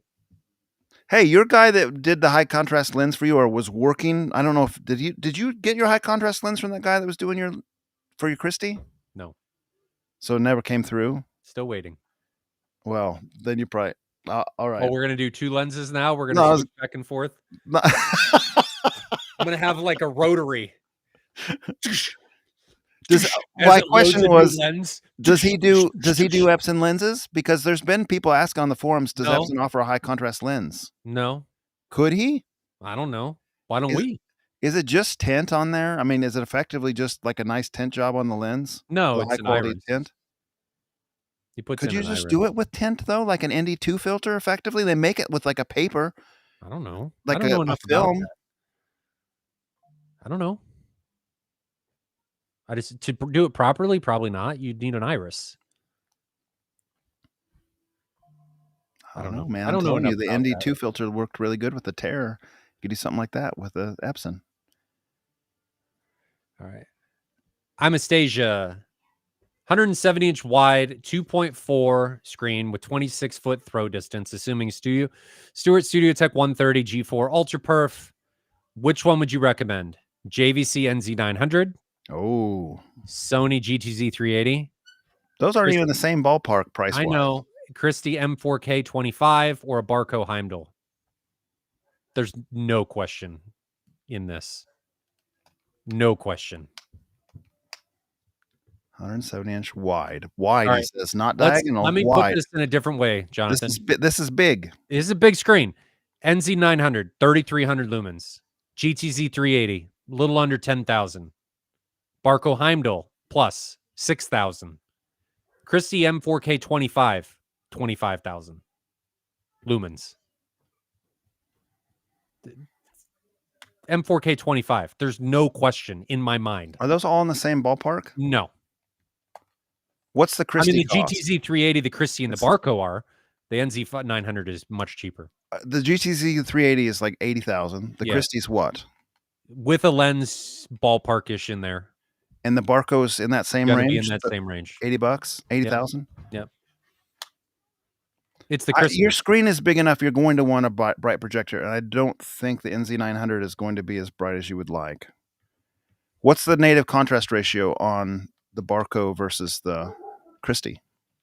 So the GTZ 380 is going to be the best out of those three. It's LCOS. The Christie's going to have higher contrast than the Barco, but the Barco right now has Dyna Black. The Christie does not have Vader yet. Is Dyna Black competitive with Vader? I don't know. I haven't seen them side by side, so I can't answer that question. However, the trade-off there, and I am not picking favorites. This is objectively which one suits best for this particular environment. With all those lumens. Vendors, if you're watching this, I'm not picking favorites here. The Heimdall, these are the benefits that you're going to get from these projectors. The Heimdall is unbelievably quiet. You're in the 20s for sound coming out of that thing at full laser at 6,000 lumens. 6,000 lumens. Yes. But if the projector is in the room, if it has to be in the room, Heimdall. If it can go out of the room, Christie. The Sony, great projector. It's old in the tooth by now. The Christie and the Heimdall are just better than it is. They bring more to the table. And the GTZ 380 is big. Not that the Heimdall or the Christie are small, the Barco or the Christie are small, but it's bigger than they are. Is that the Christie that you're getting for a demo unit to try out here shortly? Yes. Well, I'm getting it to test some stuff for them, but yeah, it's the same one. So I don't know if I've seen that one or not. You've seen the 15. The one we saw at M-Wave in the comparison room was so this is the same. It's just brighter. Okay. It has more power. But you're going to get, with an ultra high contrast lens, it's spec'd at 6,000 to 1. So I'm gonna say this. If it's the same, it's a single chip DLP, right? The Christie? No. 3-chip. The for what it's worth, to my eyes, the Christie at the M-Wave comparison in the room with all the different projectors, You could see rainbow. It was rainbow real bad to me. Oh, no. Not but I'm that sensitive one. to that. Oh, you're thinking of the wrong one. That's the 860. Okay. That's the one that had the rainbow issue. Not that one. This is the one in the Grimani room and in the Ascendo room. Yeah, those looked beautiful. Yeah. Different projector. These are 3-chip each shifters. Okay. Yes, I really liked those. The Heimdall is a 4K native. And was that in a room at M-Wave by chance? The Heimdall was not out yet. Okay. No. The Heimdall is just now coming to public release. Yeah, that Christie that was in the Grimani room and the Ascendo room, that looked beautiful. Yeah, the Christie's really good. You're going to want, on that big of a screen, you're going to want the horsepower, baby. And yeah, there's no going back once you see that brightness. Heimdall's fantastic. That's just a big screen. In fact, it even had great contrast ratio, at least because they played the Prometheus. Is this the Grimani room? Yes. That was a modified lens. Okay, they played Prometheus in there with the scene where it's like dark and there's planets flying all around. It looked fantastic. It really, truly looked fantastic. With the modified lens, and that lens was pushing the limit as far as, are we going to cause something to melt with how much little light that thing was letting through? So it was building up heat on the iris. 16,000 to 1 is what I heard. So fantastic. In that particular environment, in that theater with that screen size, the only option for that is the 4K, the M4K, out of the ones you listed. Pretty strong opinion there. I've seen them. I've seen all of these. If you want to do something that big, you need light. That is a big especially screen. With the new RP23 coming from Cedia with you want a level 4, 300 nits. And you may have enough light coming from the Christie to be able to not have to do that Studio Tech 130. You could probably go to an AT screen, like a woven screen at that point. We got a super chat that just came in that was incredibly generous. Thank you. BC 5911. I'll put it up there. Dude. Thank you. Definitely not necessary, but very much appreciated. Any tips on DIY Ultimax 2 18-inch sub builds, such as cabinet materials, sealed cabinet size, fill material, amplifier, etc.? Live fairly close to Parts Express, so need a reason to visit. Enjoy the show, but rarely catch it live. Jonathan, I think I can help out here real easy. Yeah. So I've got a build thread. I'll send you, if you PM me on AVS forum, and I'll give you the link, or even maybe I'll just pull it up now and show you real quick. Let me see if I can find it. Any rate, you can just use like pillow stuffing. You don't have to use anything fancy. And then you'll want to net. Let me just pull it up. AVS forum plus. Give me a second. Go to the next one, and I'll come back to this one while I find it. Because I got some pictures and some stuff that will help him a lot.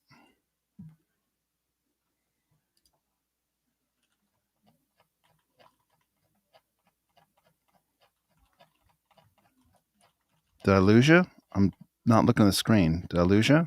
No. Oh, you're not going to go on? All right. I'm almost here. I can. Sorry. I was responding to a text message, so I wasn't listening to you.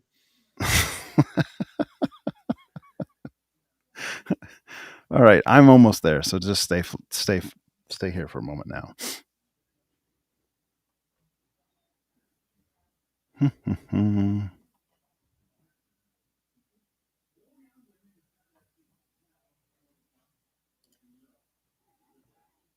Okay, this is the thread. Let me share my screen.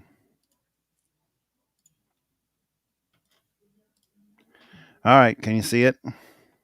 Yep, you're going to want to zoom in now. This is the thread. You can look it up on Google and you'll find it on AVS forum. Bought 4 sealed 18s on a wild hair. This is way back when I was first getting my setup. This is way back when Jonathan thought 418s was a lot. Well, and I went to 8 right away. I had 4 for a very short period of time, and I decided I wanted 8 because I had 2 captivators at the time, and I wanted something to smash the captivators, and it took 8 of them to do that. So give me a second. And I'm going to say only show this user, and then I'll find it that way real quick. It should be towards the end with a set of pictures and just parts to buy and everything, including part numbers at the time. Sorry, this is the benefit of, or maybe lack thereof, of a live thing here. Oh, it didn't even go to page 5. Okay, so here it is. This is probably, hopefully, this is exactly what you're looking for. So this is some assembly pictures. It's post 376. It shows how I put my cabinets together. I bought my cabinets from a shop.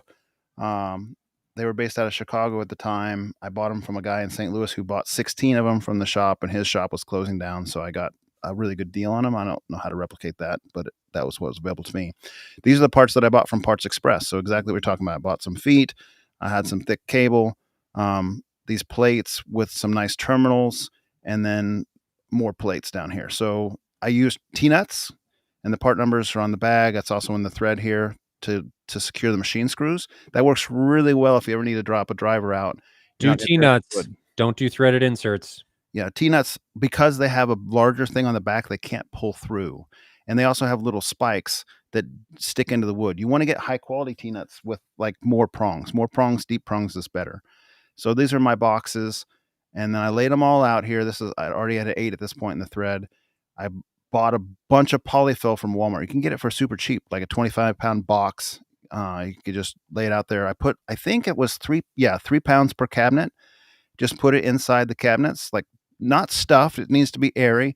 There's a database thread, data-base.com, that will talk about how this will help you measure it. Like it will make a smoother, flatter frequency response with no smoothing by having the stuffing in there. So each of the boxes got the stuffing. And then I used almost like a fishnet type material that I got from Joann's or something. Yeah, from Joann's. And then I stapled that into the boxes so as to keep the stuffing from touching the back of the cone and coming into contact with the driver itself. You wouldn't want that to happen over time. So that just prevents that from happening. So you can see in the drivers now, sorry about the photo bucket things. This is old, but just the netting keeps the polyfill away from the driver. And then how to wire it up. I showed how to do that. They're dual voice coil drivers. So I used actually just some standard electrical wire, made a little loop here, and then my big thick speaker wire went there, and then connected it to the terminals. So that is there's part numbers in here even from Parts Express, and I think those are still being sold even today. So that should get you started. As far as an amplifier you were asking about, I really like for the Ultimax the Behringer NX 6000D amps. They're a really good match. They can put out without any issue about 1650 watts, 1700 watts per channel, and you won't ever bottom out the driver. Like, you're not going to risk the driver. You could put a tiny bit more power to the driver without having any risk, but not very much. So it's just a good overall match. And then you can run them because they're very efficient. Like, they're a very efficient driver with a very nice DSP on them. They have a very nice limiter on them. You can just run a bunch of them off a 20 amp circuit. You could probably put I'm running 4 of them off a single 20 amp circuit, and it works great. Now I've got older circuits in my house that pass much more than 20 amps for, a minuscule peak from time to time, but that works really well. And a lot of people use NX amps with great effect. A guy named Not NYT on the forums, who's an engineer, has an amp measuring service that he's done quite a few different amps, or used to. I don't know if he's still doing it. He measured the Behringer amps and said they performed really quite well. Even though they're kind of a less expensive option for amplifiers, for subwoofer options, they both measure well. They have a great limiter. The sine wave is not flattened out as far as when the limiter is engaged. Like, it performs well with this limiter. You can do a shelf filter. I have a 90B shelf filter, an LS12 shelf filter on my drivers to lift the lower end when they're sealed and make a really flat refrigerated response. So it all comes together quite well. Send me a PM on AVS forum if you have more questions. I'd be happy to answer anything specifically. But yeah, it's a great option. And those drivers, if you wait till Black Friday on the drivers, you can get them for like 15% off almost every Black Friday, maybe even higher than that. So they go from like $350 down to maybe $285 or something. So that's not a bad price at all for 18-inch driver. And then sealed boxes, however you come across it, I'd recommend GSG Audio. They have really great box options. I'll pull that up real quick. And Parts Express also sells boxes, but GSG Audio probably has a little bit better box. You can put it together yourself, and they have a lot of different options between like ported subs with Marty builds or behind the screen things that can be ported or sealed. Great options there. So yeah, I would say you're looking at a good choice.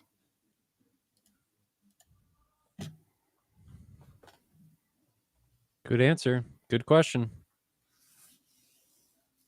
Tim Brussels asked, does Epson have an iris? Don't think so. No, they don't. They haven't since the lamp-based models, like the 5040 and the 5050 had it. But when you went to the lasers, they don't have irises anymore.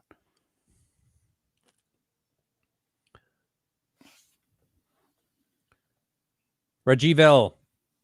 Man, big screens. I'm currently running an NZ900 Mad VR Extreme Mark 1 and DCR lens on a 200-inch scope Stuart 1.3 Ultra Perf. I'm getting around 108 nits, and I'd say for the most part I love it, but may have to try the QL.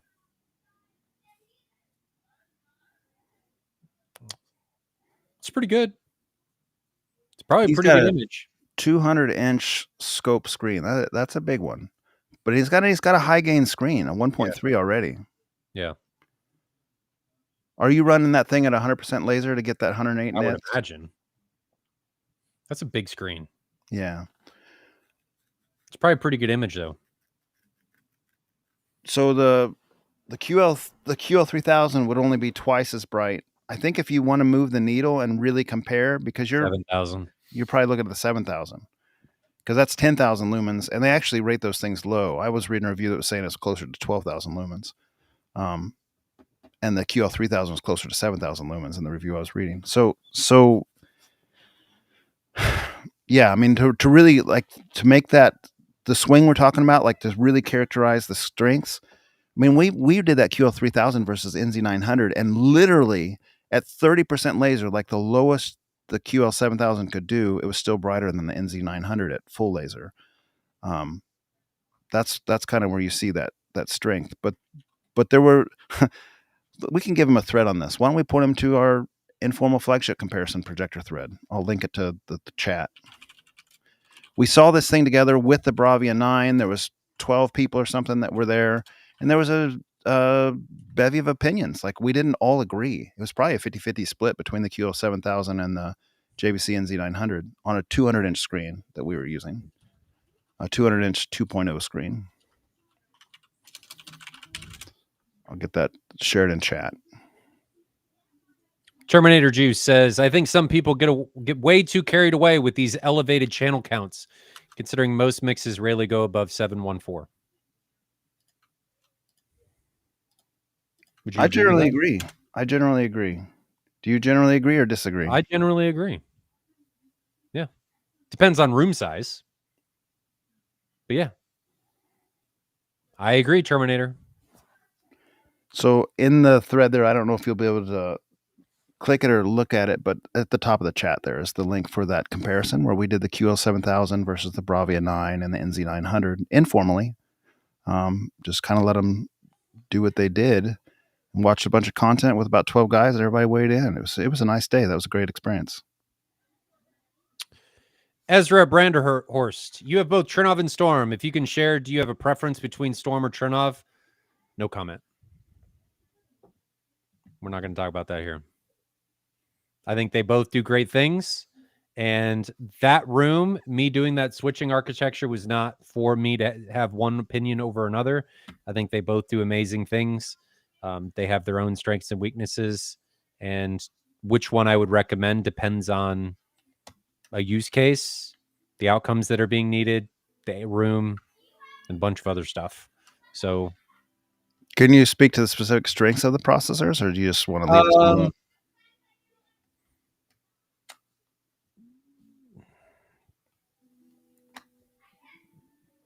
Trying to think of anything that I would say about that. I think in any room, they would both do an amazing job. Which one is better depends highly on what specific things you need from the processor in order to make the experience in the room as good as it can be. So that strength and weakness would be very room dependent. And there's not, they both have strengths and weaknesses, but what they are depends on the room they're in. I'll say it that way. So no.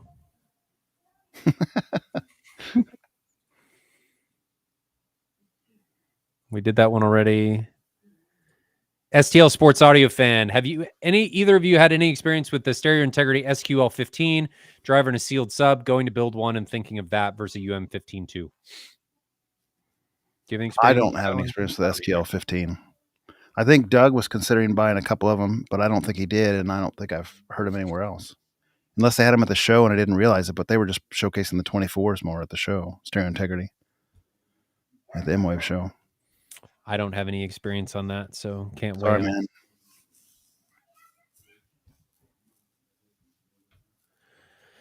Ezra, how did you find a company to sound calibrate your room, specifically room treatment? I used YouTube Anthony Grimani for direction for room treatment, but I don't know if I need to use more.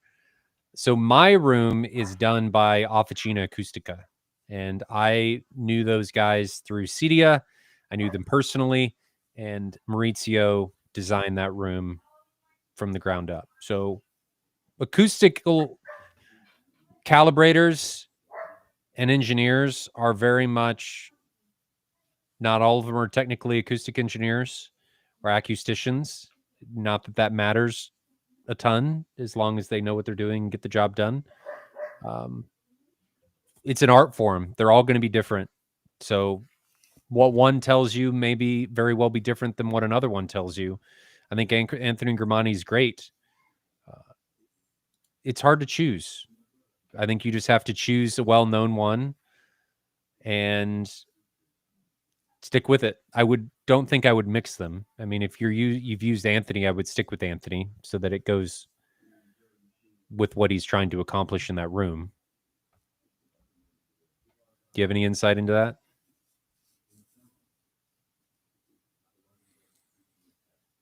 No, I mean, I've never used a company to calibrate my room. I just did it myself. And when he says calibrate, I think he means design.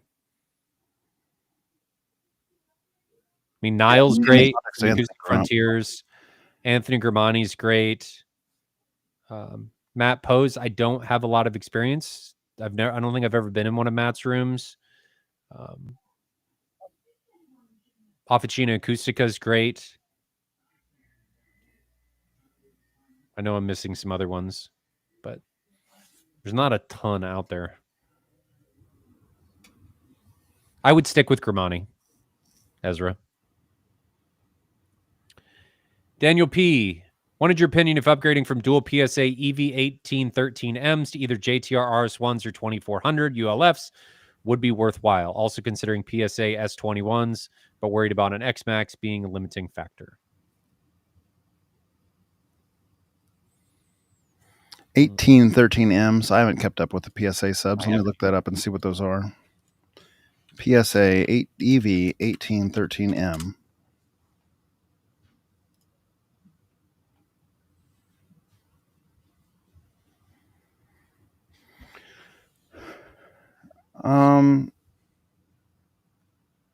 So this is a Neo driver. It's got the paper accordion surround. It's more of a pro audio type driver. It's going to be really loud at higher frequencies, like really have the kick drum type stuff covered. I'm talking about PSA right now.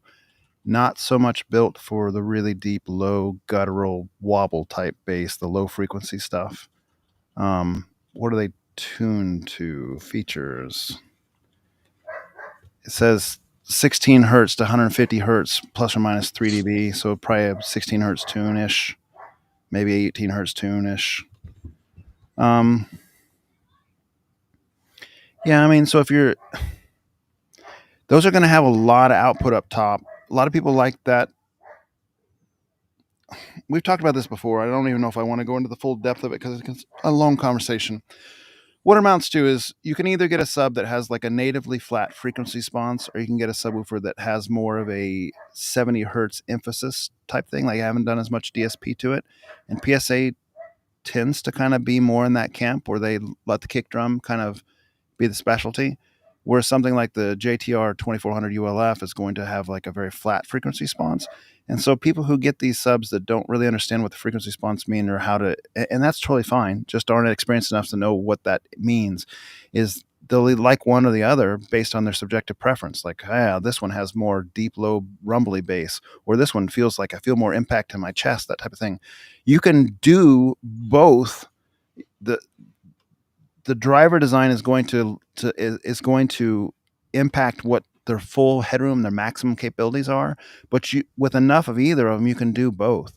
Like the EV1813s can dig down to 16 hertz fine. You know, if you had a bunch of them, that would be fine. You can dig deep. The JTR S1s, if you had a bunch of them, can play as loud as the EV18s with their lighter driver and their more higher sensitivity. But natively, one versus one, that's the characteristic you're typically going to come across between like those two. Do you want more of a deeper, balanced, neutral sound with RS1, or do you want more of an emphasis on the kick drum with like the EV1813?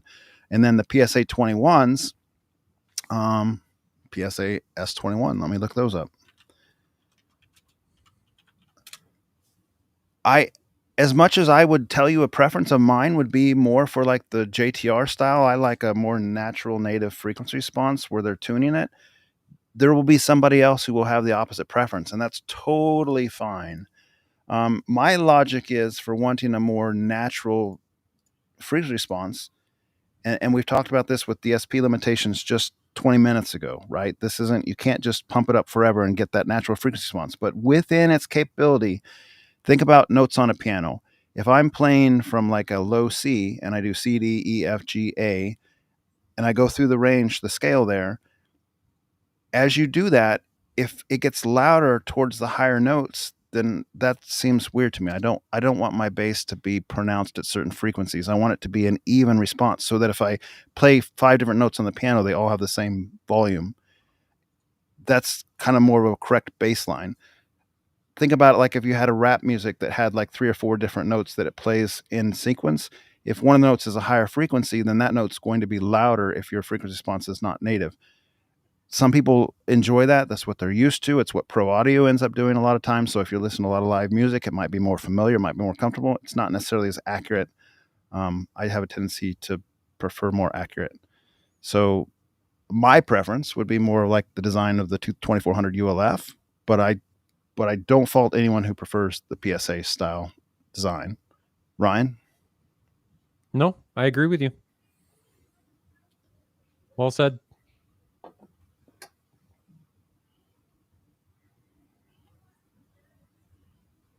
We got another super chat in there.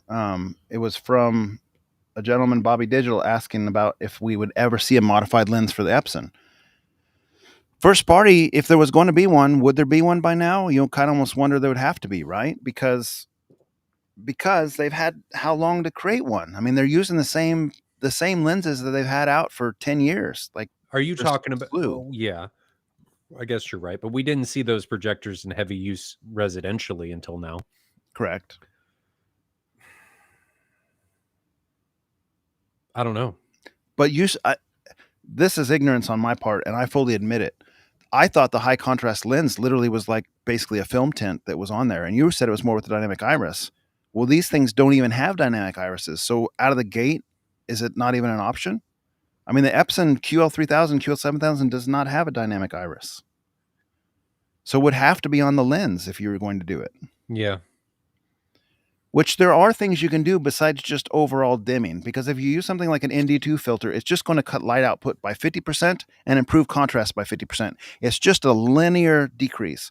But what you could do is if the projector in like a vivid or a dynamic mode had a color leaning, like say it leaned green or it leaned red or whatever, you could get a film that had a tint that would kind of change that color and take advantage of it. So you could leave the light source in its brightest mode. If you had a deficiency in another color. Yes. You could leave it in the color that leans green and then correct it with the film, the tint film, if you color match the tint film to make that accurate. And I think that's what was the guy in Germany, his name started with an E, that was doing that kind of stuff with colored filters. I don't remember. His were not literally stuck on the lens. He had like a little machined ring that fit over the top of the outside of the lens, but it was the same concept.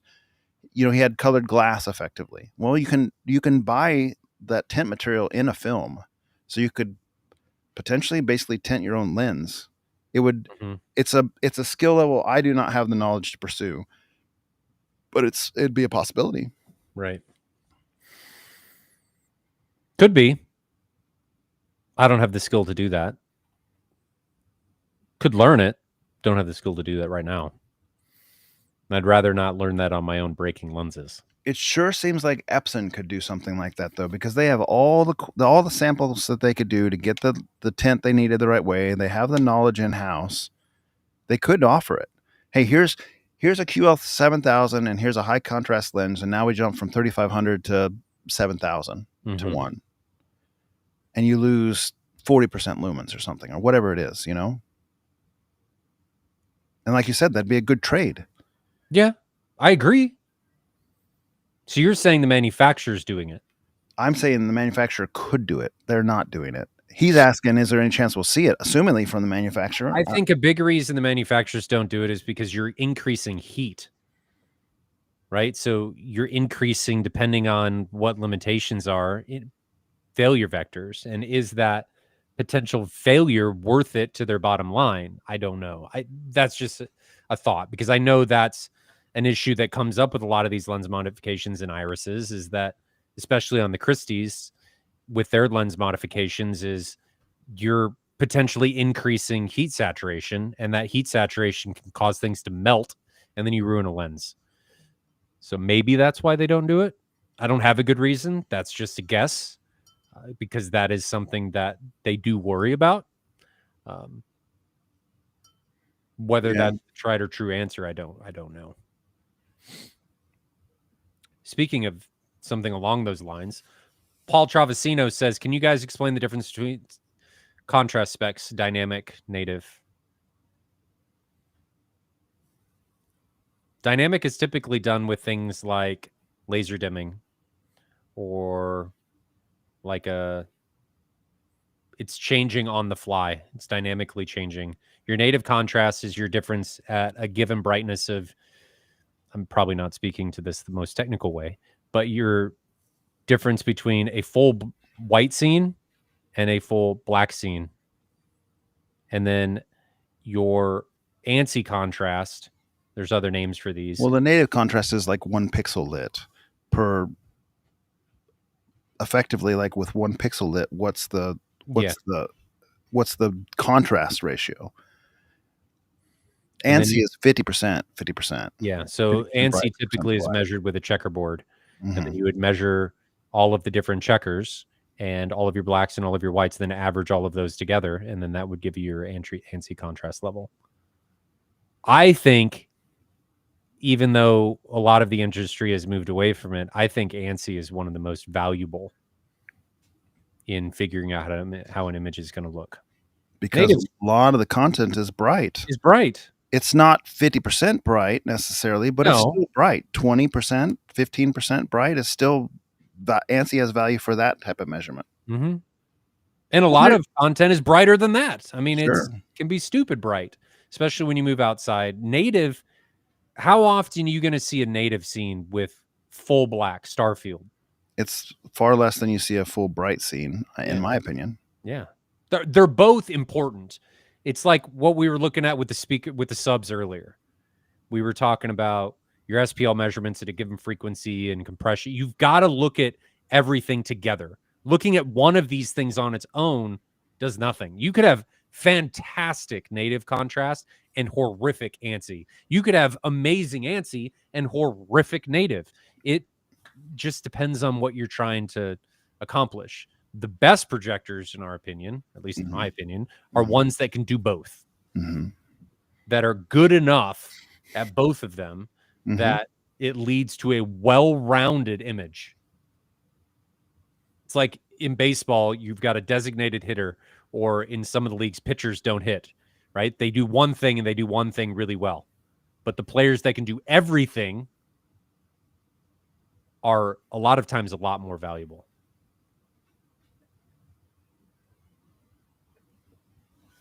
Last question, Jonathan, unless you've got some more starred.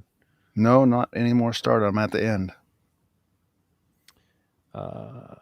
This one specific to you. Jonathan, are you planning to install Direct Art? Yeah, E4 Superfly, I don't have any plans for that right now. I'm real happy with the sound as is, using just my own slight smiley face EQ, and I've been doing that for years. And I have experienced Dirac in multiple rooms, and it seems to be room particular, whatnot. So I don't know. I just like the consistency that I can get out of my own EQ. It's reliable. I don't have to worry about what's happening time to time. It's less upfront.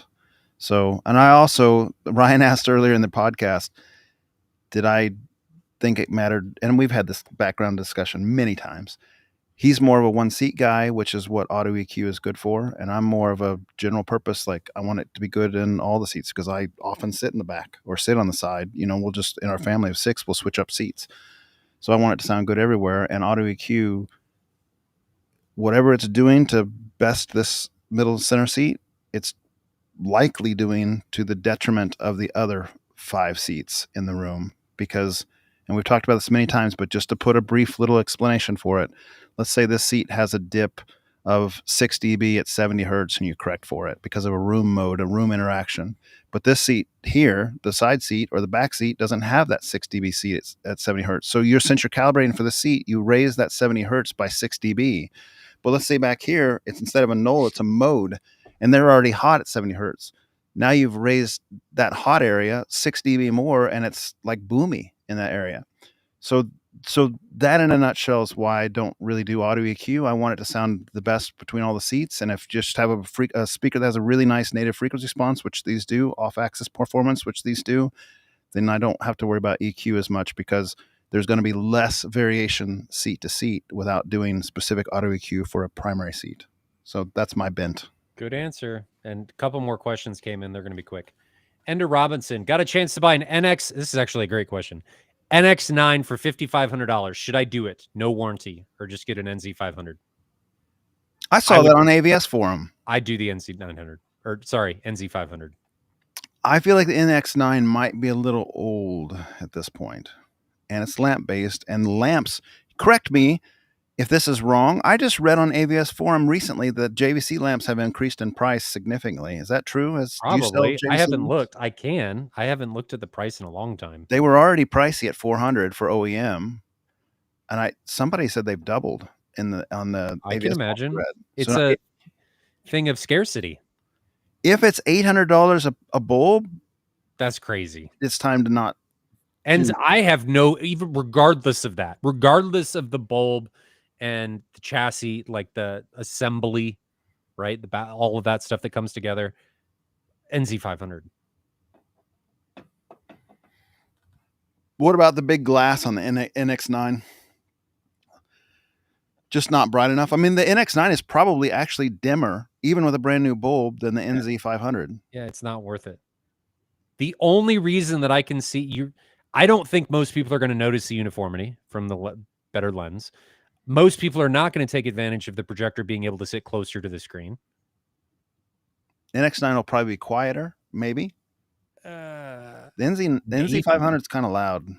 Maybe, but that warranty's worthwhile. And I think the NZ500 is going to have better ANSI. Significantly better, twice as much. It's not a NZ500. I have to agree. The NZ500 is probably a better unit. Odd as it is, but that's 2 generations old's JVC. Yeah. NZ500. And if those lamps have gone up that much, man, yeah. And are you even able to get them? Like, I don't know. Is that because EU shutting down lamps? They're not even going to allow lamps anymore. What does that mean for the global trade? That's a good question. It's a good question. Ender, if you're in the U.S., shoot me a message. We can get you one. I talked to JVC last week, and they do have them in stock. And Ender, if you are really interested in NX9, you might haggle with that guy a little bit, because I think that I've seen an That is a good point. I think that I've seen an NX9 close for like $3,500 or $4,000 at one point. Look at HiFi Shark and see if you can look at the past listings. May give you an indication. Also check eBay for sold listings. Always good to look at. Ryan B says, Jonathan, do you still recommend Buckeye amps? My center channel went out and they need a new one. Sure. Buckeye makes good amps. The point we were making earlier when we were talking about it was that with that guy's room, his listening levels with his speakers, there would be zero difference. And Dylan would tell you that directly from Buckeye amps. Like, he's pretty frank and straightforward. He'd say, like, you're not going to hear a difference. Nope. But not worth it. Engineering wise, Buckeye makes great amps. They've been proven objectively to be great amps. And we have no problem with them at all. Sure. So, going back to what Jonathan said, technically, because we were taking this from a subjective perspective, technically using the Buckeyes would be better. You're going to get a better overall measured performance using those than you are those basics. But if it's inaudible. That's my point. That's why I say technically. Right. But subjectively, you will notice. In your case, you don't have an amp, so any sound is better. Are you saying? Nice. Paul R. I have a Sony VW885ES projector and thinking about adding Lumagen 4240. Will there be a noticeable difference in picture quality? Yes, there will be. The tone mapping will be better. You will notice, and you'll be in control if you can figure out. This isn't a dig on Lumagen. It's just their user interface is a little bit difficult to manage. So you will be in control, though.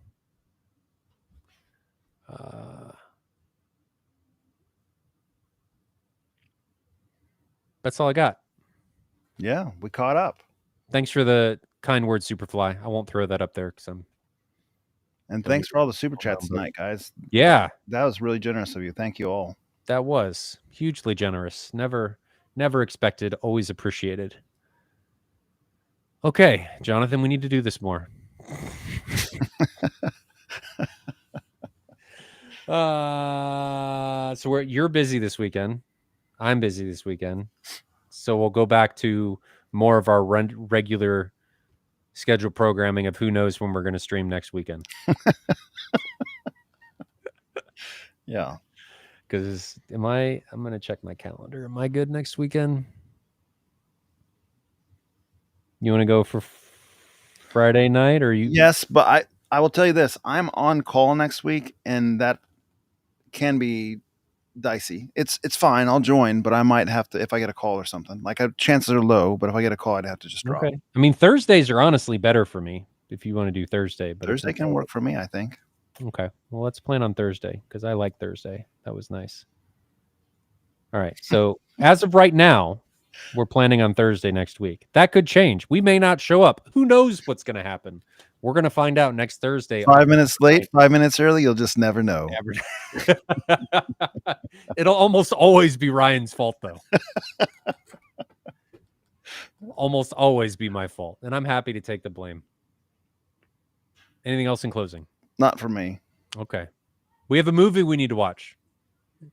Anything you can think of? Anything No, we're going through the Avatar things right now, and I'm still wanting to finish up this Arcane movie that I really like and recommend. It's fantastic. Okay. Let's do Arcane because I need to watch that. Have you not seen it at all? I have not seen it at all. Let's do Arcane. Treat. Let's do Arcane because I have not seen it at all, and I bought it. So I need to get through the House of Dragons series, and then I will start on Arcane. So hopefully I'll be able to get through all of that by next week. Chat. Stuff to watch. Join us in this one. It's so good. You're really going to like it. It's either going to be really good or we're all going to join on the hate bandwagon for Jonathan and making us waste our time. It's probably just as good as War of the Worlds with Ice Cube or... Oh, my goodness. Oh, hey, I did want to ask you this, and then we just keep going after we said we quit. But did Superman grow on you at all? And do you know how sometimes you watch a movie and it gets better or worse in your mind as you replay it? No. Never? No. Well, Superman grew on me a little bit in my mind. It's because you didn't go back and rewatch it. I didn't rewatch it again. Yeah. So you're just having nostalgia. So trying to forget how bad it was. I don't think we've talked about this on the podcast yet, have we? Or did we?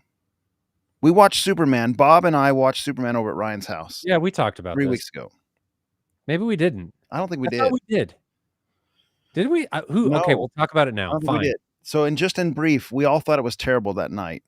Because it was. It was not great. It was bad. About 35 minutes in, I wrote Mark in text, and I just left it at that. And I saw the guys pull out their phone and look at it, and they just didn't say anything. At the end of the movie, I said, when that Mark came up, I was ready to turn this off and do something else. But I didn't want to say anything because I didn't want to, like, change your opinions or poison the well, right? It got better from that point. I'm glad we didn't turn it off. It got better, in my opinion. But it was really, really... I don't know that it got better. It didn't get worse. That was it was a bad Superman movie, in our opinion, collectively. It was But bad. I don't think, like, at that night, I was thinking it was, like, terrible, like an F. I don't think I'd give it an F in hindsight. I wouldn't give it an F. I've watched worse movies. D. C-, probably a C-. C- is fair. I'd probably do that. I think our F might have been a little strong because that night we were really kind of jumping. War of the Worlds was D. That was F. there was a 2-minute Amazon commercial in the middle of it where they took an order and delivered it by drone, and watched the mouse go up to like buy now, like in a movie. Yeah, that's F. That was bad. Okay, so Tito asked this, and I'm going to post this. I'm going to say this because I'm pretty sure this is when it's happening. So World Cup, and this is the last thing we're going to talk about right now. And then I'm going to get off because I got to get the kids ready for sleep. World Cup next year in the summer kind of threw a wrench in all of this. I was going to do it June. I looked, couldn't get hotels, not available at all because we're supposed to see almost 1 million people coming to KC for the World Cup. So outside of that, in August, you have Audio Advice, which is the beginning of August. Then you have Cedia at the end of August, very beginning of September. So that kind of eats all of August up. So the only day that I can make this work is the weekend of September 19th. So that's where we're sitting right now. September 19th of 2026. I think. I haven't posted it on a website or anything yet, and haven't signed the contract with Kansas City Convention Center yet, because I'm still trying to make sure and see, like, can I get an extra day for the vendors and stuff. But weekend of September 19th, so 18th, 19th, and 20th is when M-Wave would take place. And every time I told the vendors that at CEDIA, they looked at me like I was crazy because it's 2 weeks after CEDIA. But I have vendors that love me and want to take care of us. So hopefully September 19th, 18th, 19th, and 20th is when CEDIA will be. Hopefully it'll be a little cooler instead of astronomically hot like we've had in the past. But that's the day for now. Hopefully we'll get it announced soon.